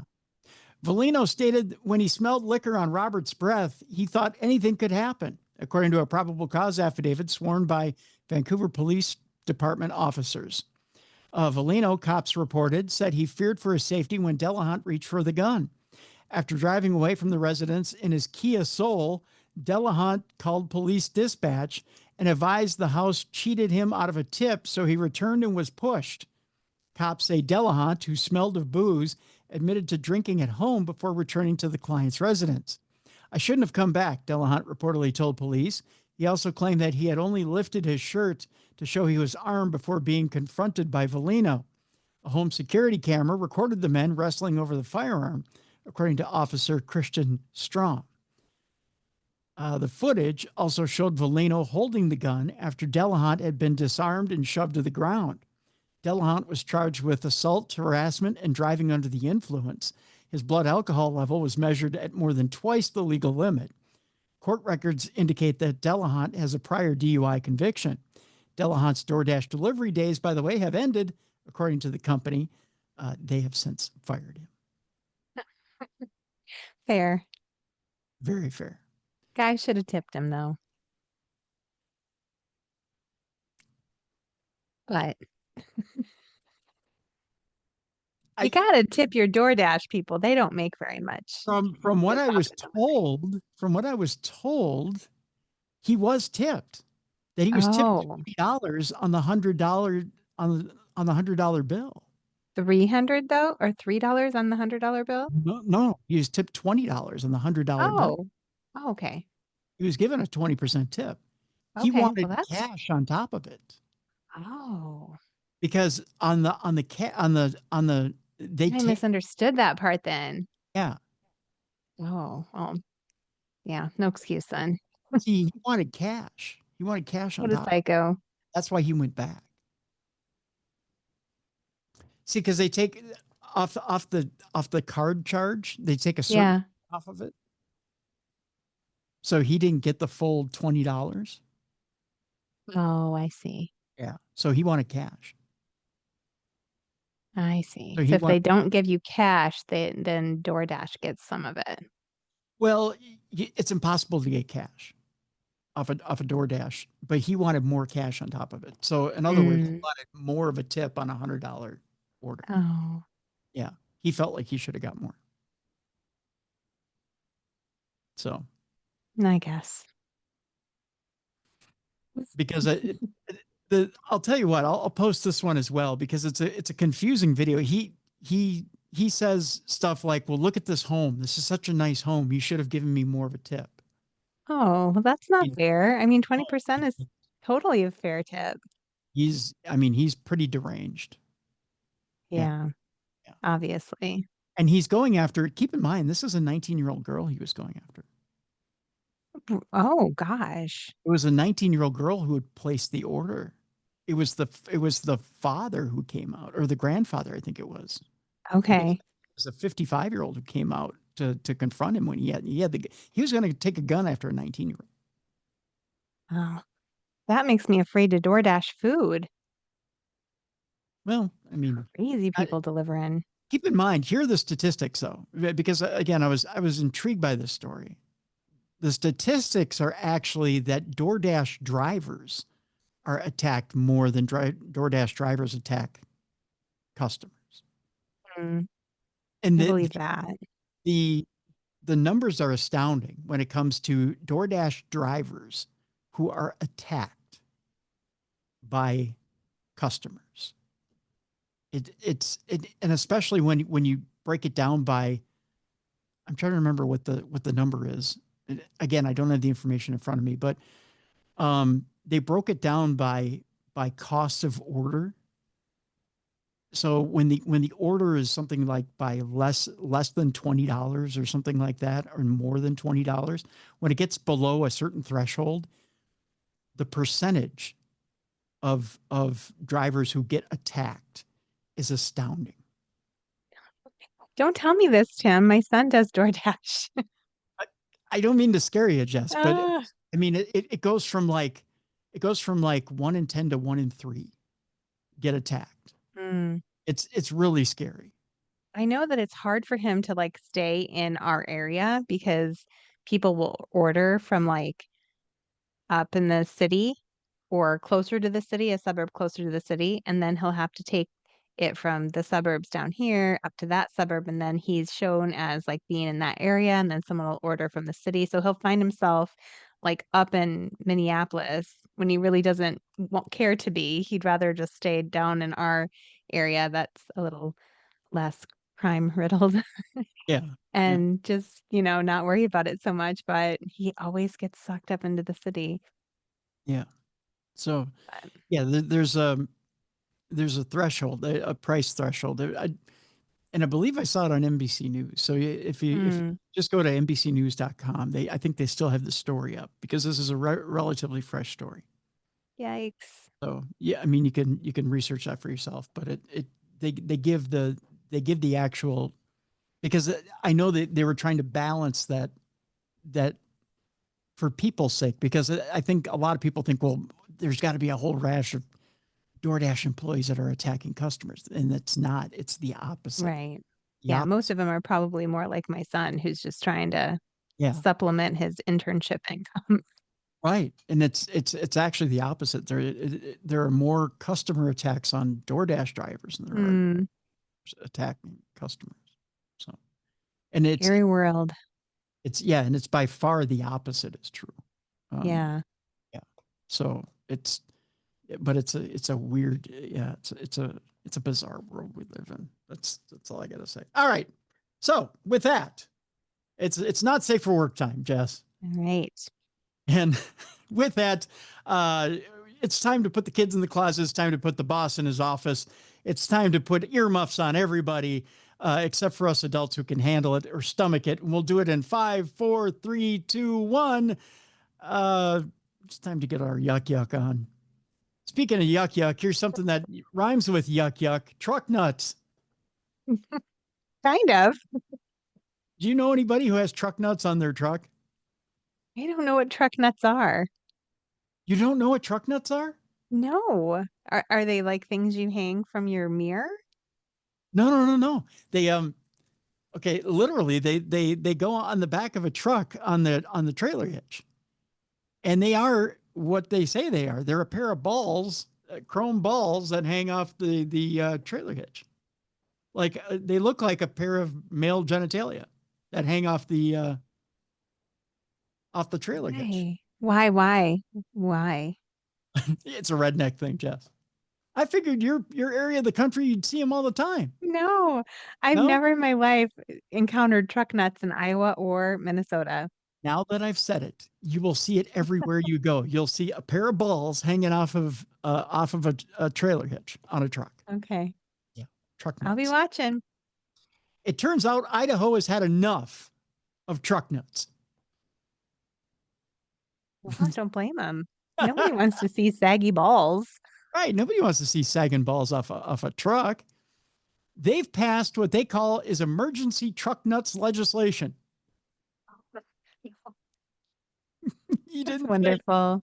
You didn't think that there'd be such a thing, right? No. But it's out there.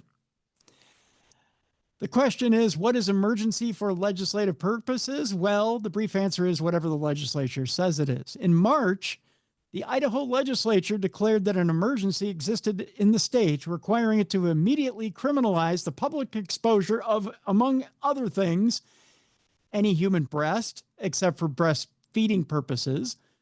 Many of you are probably thinking, wasn't that already illegal in Idaho? And the somewhat surprising answer is no, but it is now. And I guess not a moment too soon, right? House Bill 270, which the governor has since signed into law, amended and expanded the state's indecent exposure statute. And I know you're saying, why are we talking about Idaho? But bear with me here. Previously, it criminalized only the exposure of what we will refer to as one's business in any public place, that's in quotes, or in any place where there is present another person or persons who are offended thereby, Idaho Code 18-4116. But the bill expands this to punish one who similarly displays toys or products intended to resemble male or female business or exposes developed female breasts, real or artificial. The concern about toys or products intended to resemble human business, I love how they use business here, is what seems to have gotten the bill dubbed the Truck Nuts Bill, following mockery to that effect by Melissa Wintrow, Idaho's Senate Minority Leader. Here's the quote from her. They're gross, they're offensive, and kids on the road see them. So why wouldn't the police get a call and say, that offends me? Pull it off the truck, Wintrow said, because now this bill will allow it. And I talked to police and they said, indeed it would. So now you're entitled to just go rip the nuts right off that truck. Yes, Jess. You can now rip the nuts off that damn near truck in Idaho. Only in Idaho, though. If you're listening in Idaho, you can now rip the nuts off of anybody's truck. I feel like we should road trip to Idaho looking for nuts on trucks and rip them off. Well, the Idaho Supreme Court will be the ultimate judge of that, at least the author of this article certainly hopes it will. But aside from a moment, what this bill covers or requires it to be covered, get it? In what universe, you may be asking, does any of this constitute an emergency? Were there signs that Idaho was about to collapse into ruin and savagery due to wanton displays of the human breast or truck nuts? That's what they asked. Who knows? But there is an emergency declaration relating to new legislation taking effect. So yes, there is an emergency in Idaho having to do with truck nuts. I'd like to assess our definition of emergency. Yeah. I don't know if truck nuts are running amok in Idaho, but there's a bill that's been passed that criminalizes truck nuts. Well, I did Google them while you were reading the story, and they're pretty funny. You saw them, right? Yeah, there's like pictures of guys sitting on the backs of trucks with the truck nuts hanging down between their legs, which is classic. I can't say I understand the need for them, though. They're Yeah, just weird. it's not a need, it's more of a want, you know? Yeah, I guess. You got to have something to cover up the hitch, you know? Do you, though? Well, yeah, I mean, you don't want to expose the hitch, it rusts. So just hang some nuts over it. yeah, you want to expose the ball hitch. You know, you don't want to, you don't want your balls exposed, so you put nuts over it. Interesting. See how it goes? See how that works, Jess? Yeah. See, that's why we're discussing this in Not Safe for Work. All right, we go from the not so reasonable truck nuts bill to the completely unreasonable Los Gatos party mom. By the way, how far have you gone to help your kids throw a party? I mean, I used to plan awesome birthday parties when they were little, but I wouldn't say they were pretty awesome. They had lots of games and, you know, we didn't have a pool, but we had all the blow up pools with like a series of different slides that went into them. So when you're like 4, that's awesome. But were there keg stands and super bongs? No, I'm not awesome? I'm not that kind of mom. And orgies? Were there those type of No, super awesomes? orgies? Yeah. You weren't the Los Gatos mom. I'm definitely not the Los Gatos mom. Well, see. Boring. You got nothing on Los Gatos mom. The Los Gatos party mom has made more calls from jail and delayed her own trial. Turns out she's been a bad mom. Even more bad than initially bad. Wow. Terrible Did she mom. get worse? She can get worse. Shannon O'Connor, also known as the Los Gatos party mom. By the way, had you heard of the Los Gatos party mom before now? I had not. Yes. She not going to be the mother of the year anytime soon. No. Did she have like a TikTok following, or is she like Instagram famous, or what? A little of both. Okay. I'll tell you a little bit about her shenanigans here. Shannon O'Connor, also known as the Los Gatos party mom, was slated to stand trial in May, nearly 4 years after her arrest. The mother of 2 is accused of organizing and hosting alcohol-fueled parties for underage teenagers and encouraging minors to have sex with each other while the mom watched. What? Now, can you imagine throwing those kind of parties for the kids there at the old homestead? Nope. No, I wouldn't think so. They wouldn't want me to either. No. According to prosecutors, O'Connor organized the disturbing secret sex parties between 2020 and 2021 for Los Gatos high school students. Parents of the alleged victims said O'Connor wanted teens to think of her as the fun mom. That's air quotes, the fun mom. Wow. How fun is fun? I don't want to be the fun mom. No, you don't want to be that fun. No. That's My son said I'm the funny mom. the funny mom. The funny mom. I'm not the fun mom. I wanted to be the hot mom, but then I found out you really don't want to be the hot mom either. Yeah, you don't want to be Stifler's mom. That's no.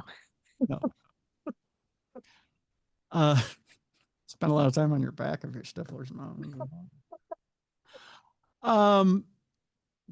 she wanted to be the fun mom so she could manipulate and control them.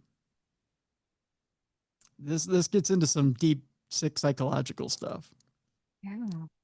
Last month, her jury trial was delayed once again because defense attorneys argued that they need more time to prepare for such a large case. A grand jury indicted the party mom on 63 felony and misdemeanor charges. The grand jury's transcript is 2,223 pages, and evidence compiled by prosecutors for the case contains more than 23,000 pages of discovery files. Defense attorney Stephen Perkosky convinced a Santa Clara County judge in April to delay the trial until July.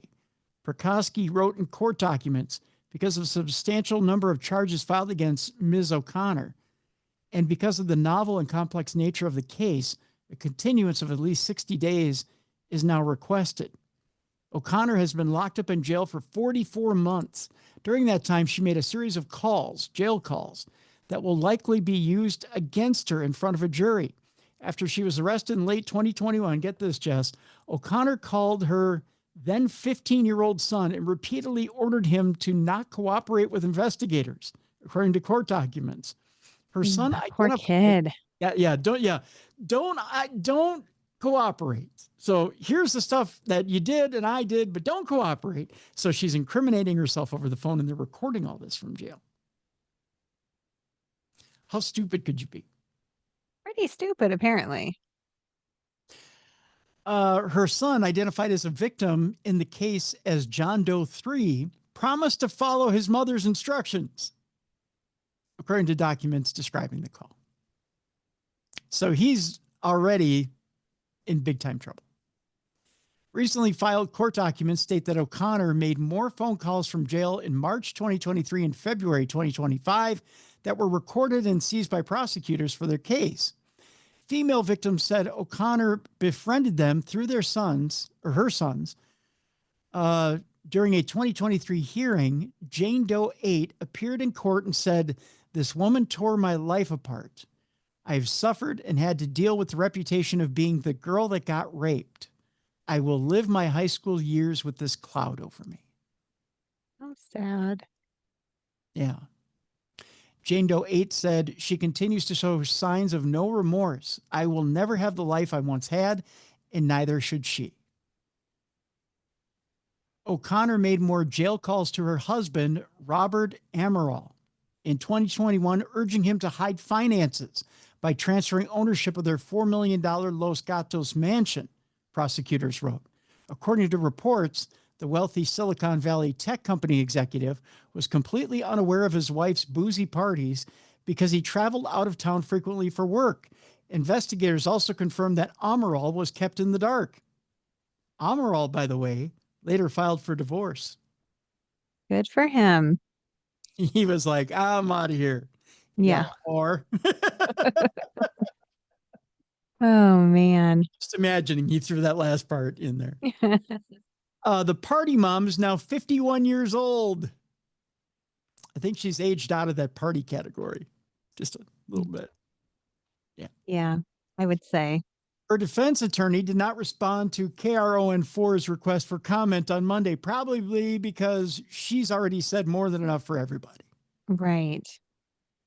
Prosecutors are trying to avoid more delays that will push the trial past summer. Deputy District Attorney Rebecca Wise provided the court with a timeline showing how the case has unfolded. It has not unfolded well. We'll just put it that way. It's the thing has been delayed multiple times since 2021, almost 10 times to be exact. There's a picture of her. You want to see a picture of the Los Gatos mom? Yes. There's Let's a see picture, this woman in the thrust of a midlife crisis. picture of her from jail. Oh. Well, she doesn't look so fun. Oh. No, she looked kind of miserable, doesn't she? Yeah. As she should. Ms. O'Connor, right there. All right. Speaking of pervs, we move on. We go to Scotland. We rarely have a Scottish perv. Yeah, I can't think of the last Scottish perv we've had. They're a rare breed at that. A pervert Paisley paramedic who exposed himself to a female colleague avoids jail this week. A Paisley paramedic who exposed himself to a female colleague at an ambulance base has avoided jail. 32-year-old Gavin Boa pressured a colleague to expose her breasts to him after being called out to a sick patient and sent her images of his genitals. Whoa. You're busy saving lives. When do you have time to do this? Boa also spent 7 months bombarding 2 junior female colleagues with graphic porn and explicit messages while working. Again, when do you have time? I mean, you're on an ambulance. And he asked one woman to have sex with him, all while doing all this. Boa was found guilty of 5 sex offenses in May following a trial at a Paisley Sheriff Court. He last week avoided prison as he was ordered to do 150 hours of unpaid work. Boa was also banned from contacting 2 victims for a year and was added to the sex offenders registry for 2 years. His professional paramedic registration has been suspended, and he now faces a hearing of the Healthcare Professionals Tribunal to decide whether to remove it. So he still gets to hold on to his license. They have to try Wow. it separately. Hopefully he loses that in the next trial. Yeah. An HCPT spokesman said it is standard practice for a regulator to wait until the end of criminal proceedings before finalizing its investigations. The trial heard from one of Boa's victims who said she froze when the paramedic exposed himself to her while they were on a break from jobs at the Paisley ambulance base. The woman described how she had been on shift with him on December 3rd of 2023, and his behavior was out of control from the start. She said he had asked her for sex twice during their 12-hour shift and demanded she show him her breasts before he would move the ambulance on from being called out to a sick patient. What? So he's like, we're not going to pick him up until you whip him out. This guy's gonna die. It's gonna be all on you unless you show me your boobies. That's right. Isn't that weird? What a weird psycho. The woman said he wouldn't move the ambulance until I did. I felt completely ashamed. You shouldn't So feel she it, did? I guess. I'd have been like, I'll show you a pair. It'll be a pair of black eyes and they'll be yours. Maybe a pair of black balls and kick him in it. You know what I mean? Yeah. When they returned to the depot on Craw Road, he exposed himself and performed a sex act. What on earth? This guy is just weird. During the trial, Boa, who was in a senior position and had responsibility for signing off junior staff training, oh God, he was a trainer on top of it, said sexualized behavior was part of the culture at the ambulance service. No, it's not. Oh. Not to that level, I'm sure. That can't be normal. Following his conviction, Scottish ambulance service chiefs put up posters in bases across the country warning staff against sexual harassment. The move was blasted by politicians who said more had to be done to protect workers, particularly women who were being subjected to harassment. A Scottish ambulance service spokesperson said any form of sexual misconduct is completely unacceptable and will not be tolerated in the Scottish ambulance service. By the way, this is what the prevert looks like right there. Yeah. He looks very professional. He kind of does, doesn't he? Well, I suppose he had to clean up for court. But on the bottom, he has no pants on. Yes. He went to court with no pants on. Top, but no bottoms. Yes, the top, but no bottoms. Yes. We got another pervert. This time he's in a pool. Pervert in a pool. Pervert in a pool. And I think he did something to this floaty. I'm not sure. Oh, no. The poor floaty. I know. Oh, my goodness. He looks deranged. He does look deranged, doesn't he? Oh, my gosh. That guy were in my pool, I would probably shoot first and ask questions later. That's probably how I would. Especially if he was molesting my duck floaty. Yes. Yeah. It says here, the 41-year-old man pleasured self with purloined plastic. Ouch. Yeah. A man who admitted sexually gratifying himself with pool floats has pleaded guilty to a months-long burglary spree that netted him dozens of inflatable partners. No way. He was stealing the inflatables? Oh, come on. Just buy yourself a blow-up doll already and call it a day. They're so cheap at Walmart. I mean, you just a couple of bucks. You can get them on Temu. Right, Temu. Right, Temu. You could go nuts on Temu for a couple of like $5. You For got tw- yourself a for 20 bucks. inflatable companion. 20 bucks, you could have a shed full. Right? Oh gosh. And a deal with, of course, Florida prosecutors. That's right, we're going to Florida. 41-year-old Christopher Monin. You can't make it up. You can't make it up. Copped to theft and burglary charges on the eve of his scheduled June 2nd criminal trial in Brevard County. While such felony convictions carry stiff maximum prison terms, Monin's plea deal resulted in a downward departure, in part because he requires specialized treatment for a mental disorder that is unrelated to substance abuse or addiction. That's right, he's addicted to the pool floaties. Oh, look at it all plump and juicy, Jess. Just Yellow plastic duck. I just want to sit on it. Floating on the water, tempting me. Teasing me with its flappy wings. Quack, quack at me, will you?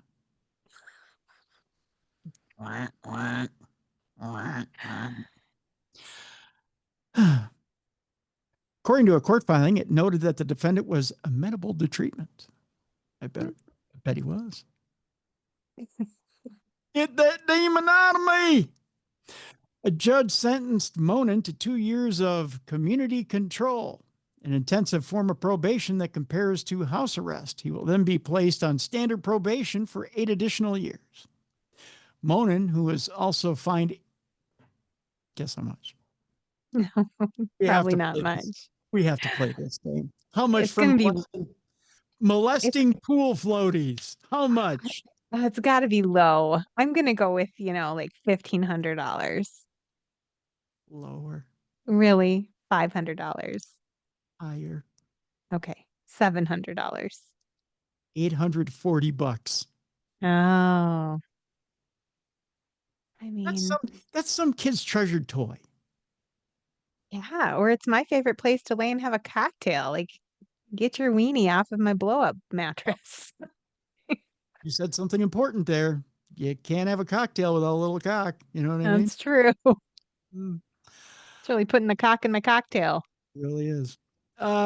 He was fined $840 and he's going to spend 8 months in the county jail before being released on bond. Well, he did release himself in a pool floaty. I would want to know if that guy was my neighbor. Oh, he'll introduce himself, especially if you have a pool.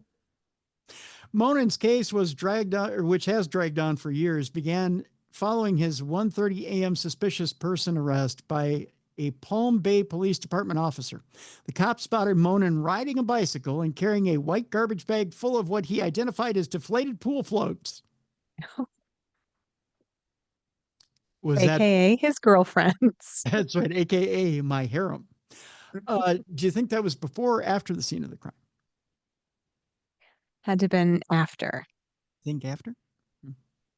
Since Palm Bay had been plagued with burglaries in which the suspect cuts the screen or otherwise enters a victim's back pool area and steals only pool floats, Monin was identified as a prime suspect. I bet he was. Monin lived in Palm Bay, where police had received more than a dozen separate reports about pool float burglaries. During police questioning, Monin reportedly admitted burglarizing several residents and swiping many floats. Monin directed investigators to a vacant house across the street from his Palm Bay residence where he stored the purloined floats. Wow, he kept them in a vacant house? He gave up his hiding spot. Creepier. Isn't it? He's like, right there, that's my hiding spot. Yeah. As detailed in a police report, cops found about 75 pool floats in the house. 75? He's a pool float hoarder. Were they all sticky? Ah, Ugh. one big pool float mountain held together with DNA. Or were some of them unmolested? Virgin pool floats. Yeah. That's a rarity. It was a sunbeam. As detailed in a police report, cops found about 75 pool floats in the house. A search warrant inventory lists about some of the seized items: a lounge chair with cup holders, a duck float, a lobster float, a French fries float, a pizza float, a turtle float, a whale float, a banana float, an elephant float, a watermelon float, and a float shaped like a piece of bacon. By the way, beware TNT broadcasters. There was also a stolen Shaquille O'Neal branded Shaq inflatable lounger. So he wants to stick it to Shaquille O'Neal. Oh my god. I wonder which one was his favorite. Probably the Shaq one. He You likes them big. think? Yeah. Either that or the bacon one. Or maybe both at the same time. Ooh, a little bit of pork for your pork. Just, yeah. Monin, whose home did not have a pool, he was jealous, reportedly told police that he sexually gratifies himself with the floats and does this instead of raping women. Well, give that guy a medal. Yeah, right. Give him a medal. I love how you said that. He's an upstanding part of his community. Prior to the May 29th pool float plea, Monin had been convicted of burglary, theft, loitering, and prowling and violating probation. Each of his prior burglary convictions, which date back to 2007 and 2008, involved the theft of pool floats. When he was collared in 2017 for loitering and prowling, he was found with an inflatable raft in his bike basket.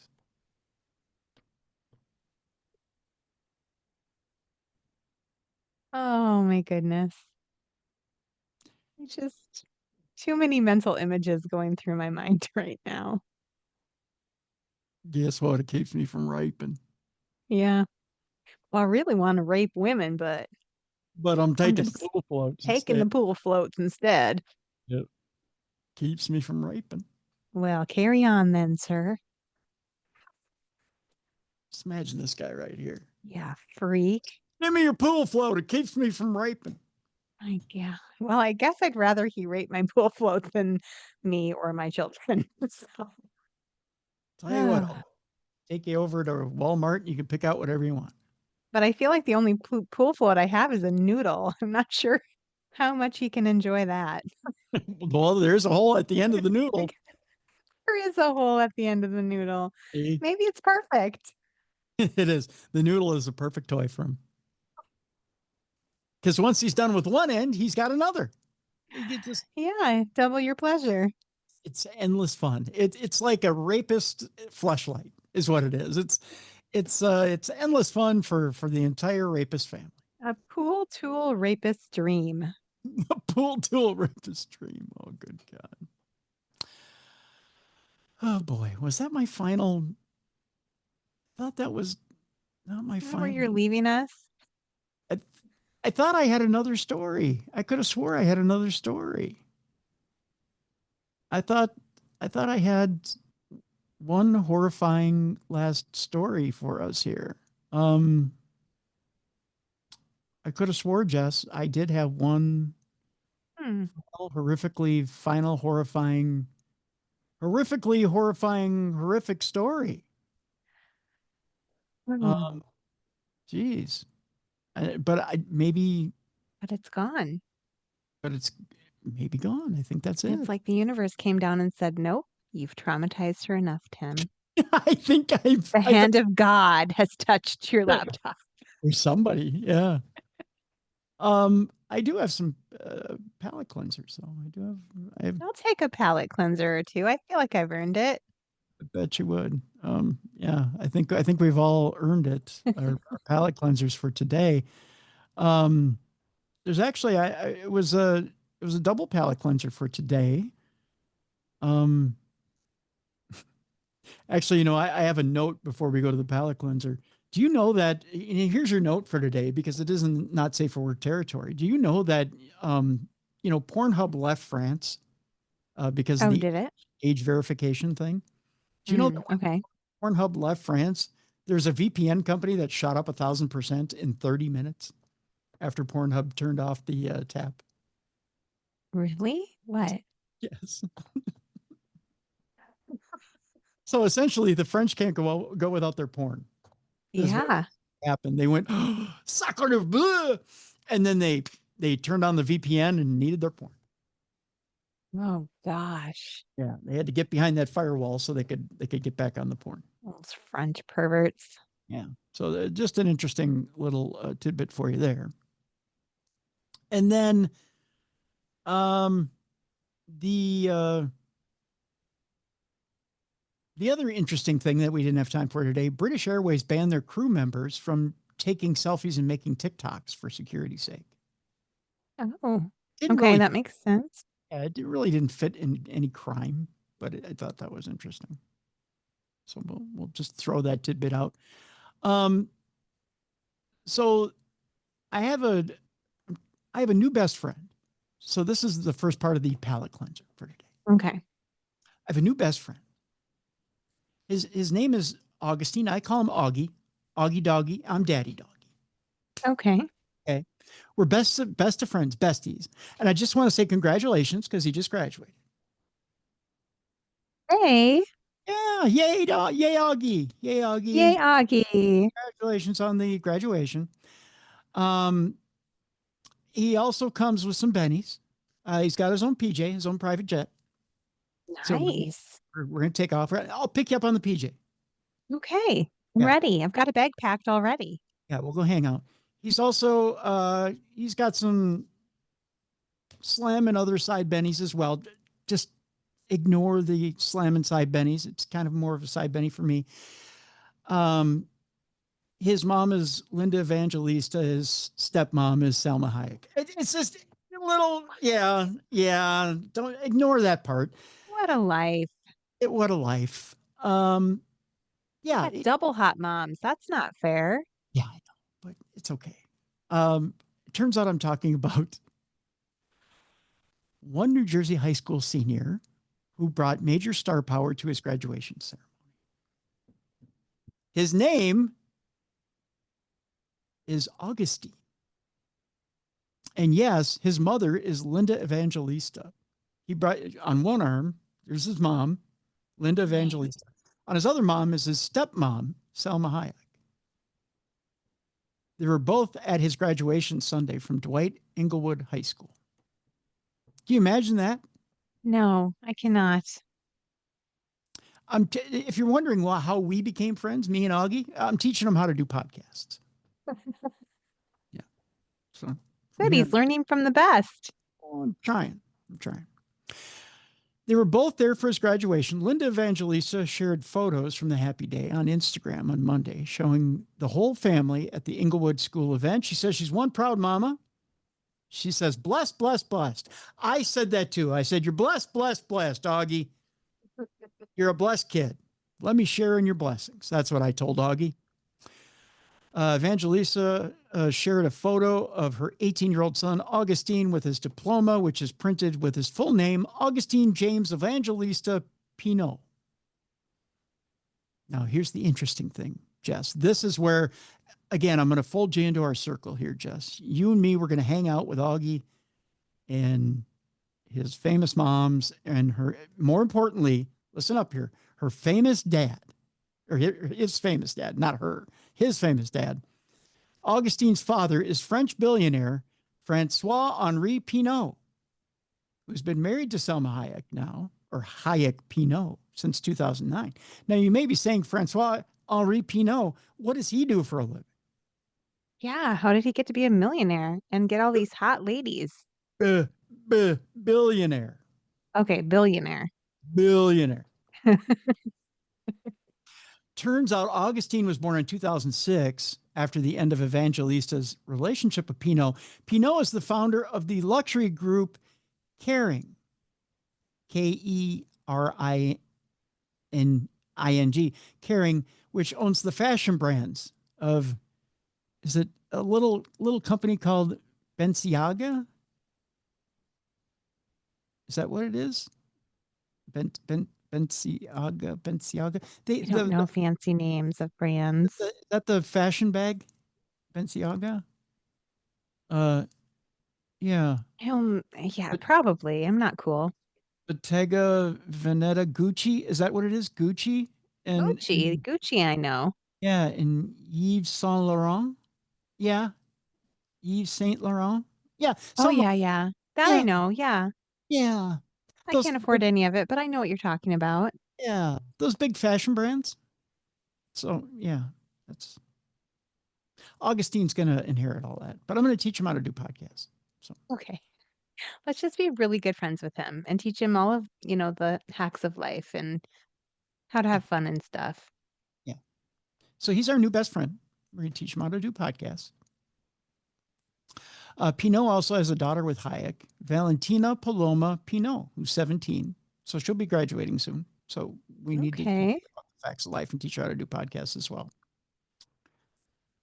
And a son and a daughter, Francois Pinot, who's 27, and Mathilde Pinot, who's 24, with ex-wife and interior designer Dorothy Lepere. So that sounds so fancy. Plenty of kids who need to learn about podcasts. Yes. So we have new best friends. My dad's a pig farmer. Where did that come from? My dad's a pig farmer. Why couldn't my dad be a billionaire? Well, I don't know. Why couldn't mine be? Kidding. I love my dad. You're a great dad.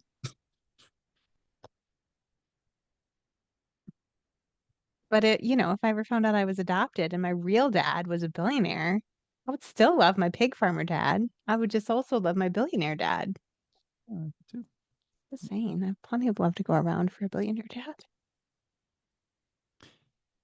By the way, Augie, that's his nickname. It is his nickname. Augie got congratulations from Evangelista's fellow late 80s and early 90s supermodel friends, Christy Turlington, fashion designer Anna Sui, and Nancy Sinatra, and many more. Yeah, and it's just another day for him. That's just normal life. By the way, Augie, you can take the PJ over here to Minnesota. Your podcast lesson starts on Thursday, so don't be late. We're ready for you. That's right. Meanwhile, your other story, your other palate cleanser, which I know, Augie, you're going to have to learn palate cleansers here, buddy. This is your next lesson. Has to do with a hungry wild elephant that raided a grocery store for snacks in Thailand. So we all get hungry. We all get very hungry. Yes, hungry like an elephant. Mm-hmm. A hungry wild elephant has caused havoc in a grocery store in Thailand after strolling in from the Khao Yai National Park and helping himself to food on the shelves. A hungry wild elephant has caused havoc in a grocery store in Thailand on Monday when he strolled in from a nearby national park and helped himself to food on the shelves.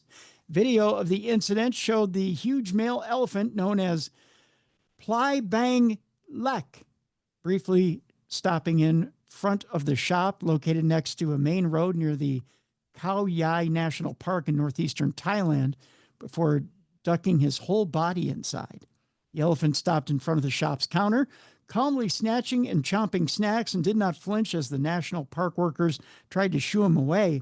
The elephant later backed out of the shop, still holding a bag of snacks with his trunk. He left little damage behind except mud tracks on the floor and the ceiling of the shop. In a video posted on social media, Kamploy Yakao, the shop owner, appeared amused as she described the moment the elephant rifled through her shop. She said he ate about 9 bags of sweet rice crackers, a sandwich, and some dry bananas that she had bought that morning. Kamploy said the elephant left without hurting anyone after getting his snacks. So he's just hungry. Just hungry. Just need some sweet rice crackers. I don't blame him. He is right there. He's just needed a snack. Oh, he's just a little guy. Little guy just needed his snacks. So that's your palate cleanser for today. Oh, that was a good one. That was my favorite story of the whole day.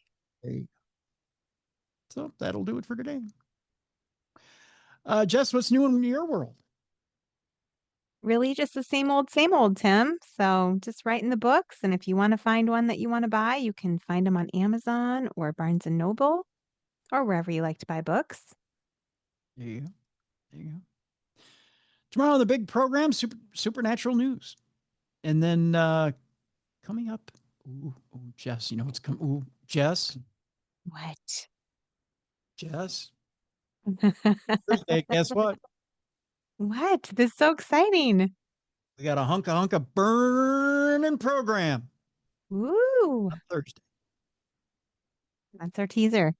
That's your teaser. Hunka burning program. Should I even say much more than that, or should I just leave you with that and let you? You can tease us with that, and then tease them a little more. Tell them tomorrow.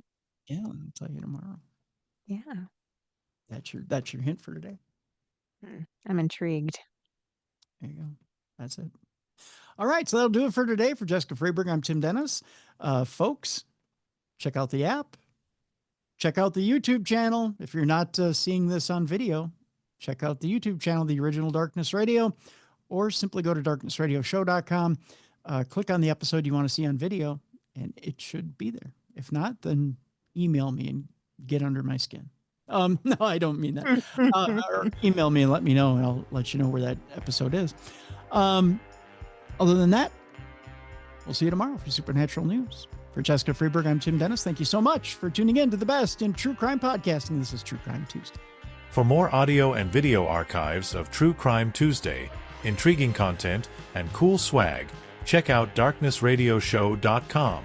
The executive producer of Darkness Radio is Troy Palmer. If you enjoyed today's program, make sure you like and subscribe. Thank you for watching. And be sure to join us tomorrow for Supernatural News with Mally Fox.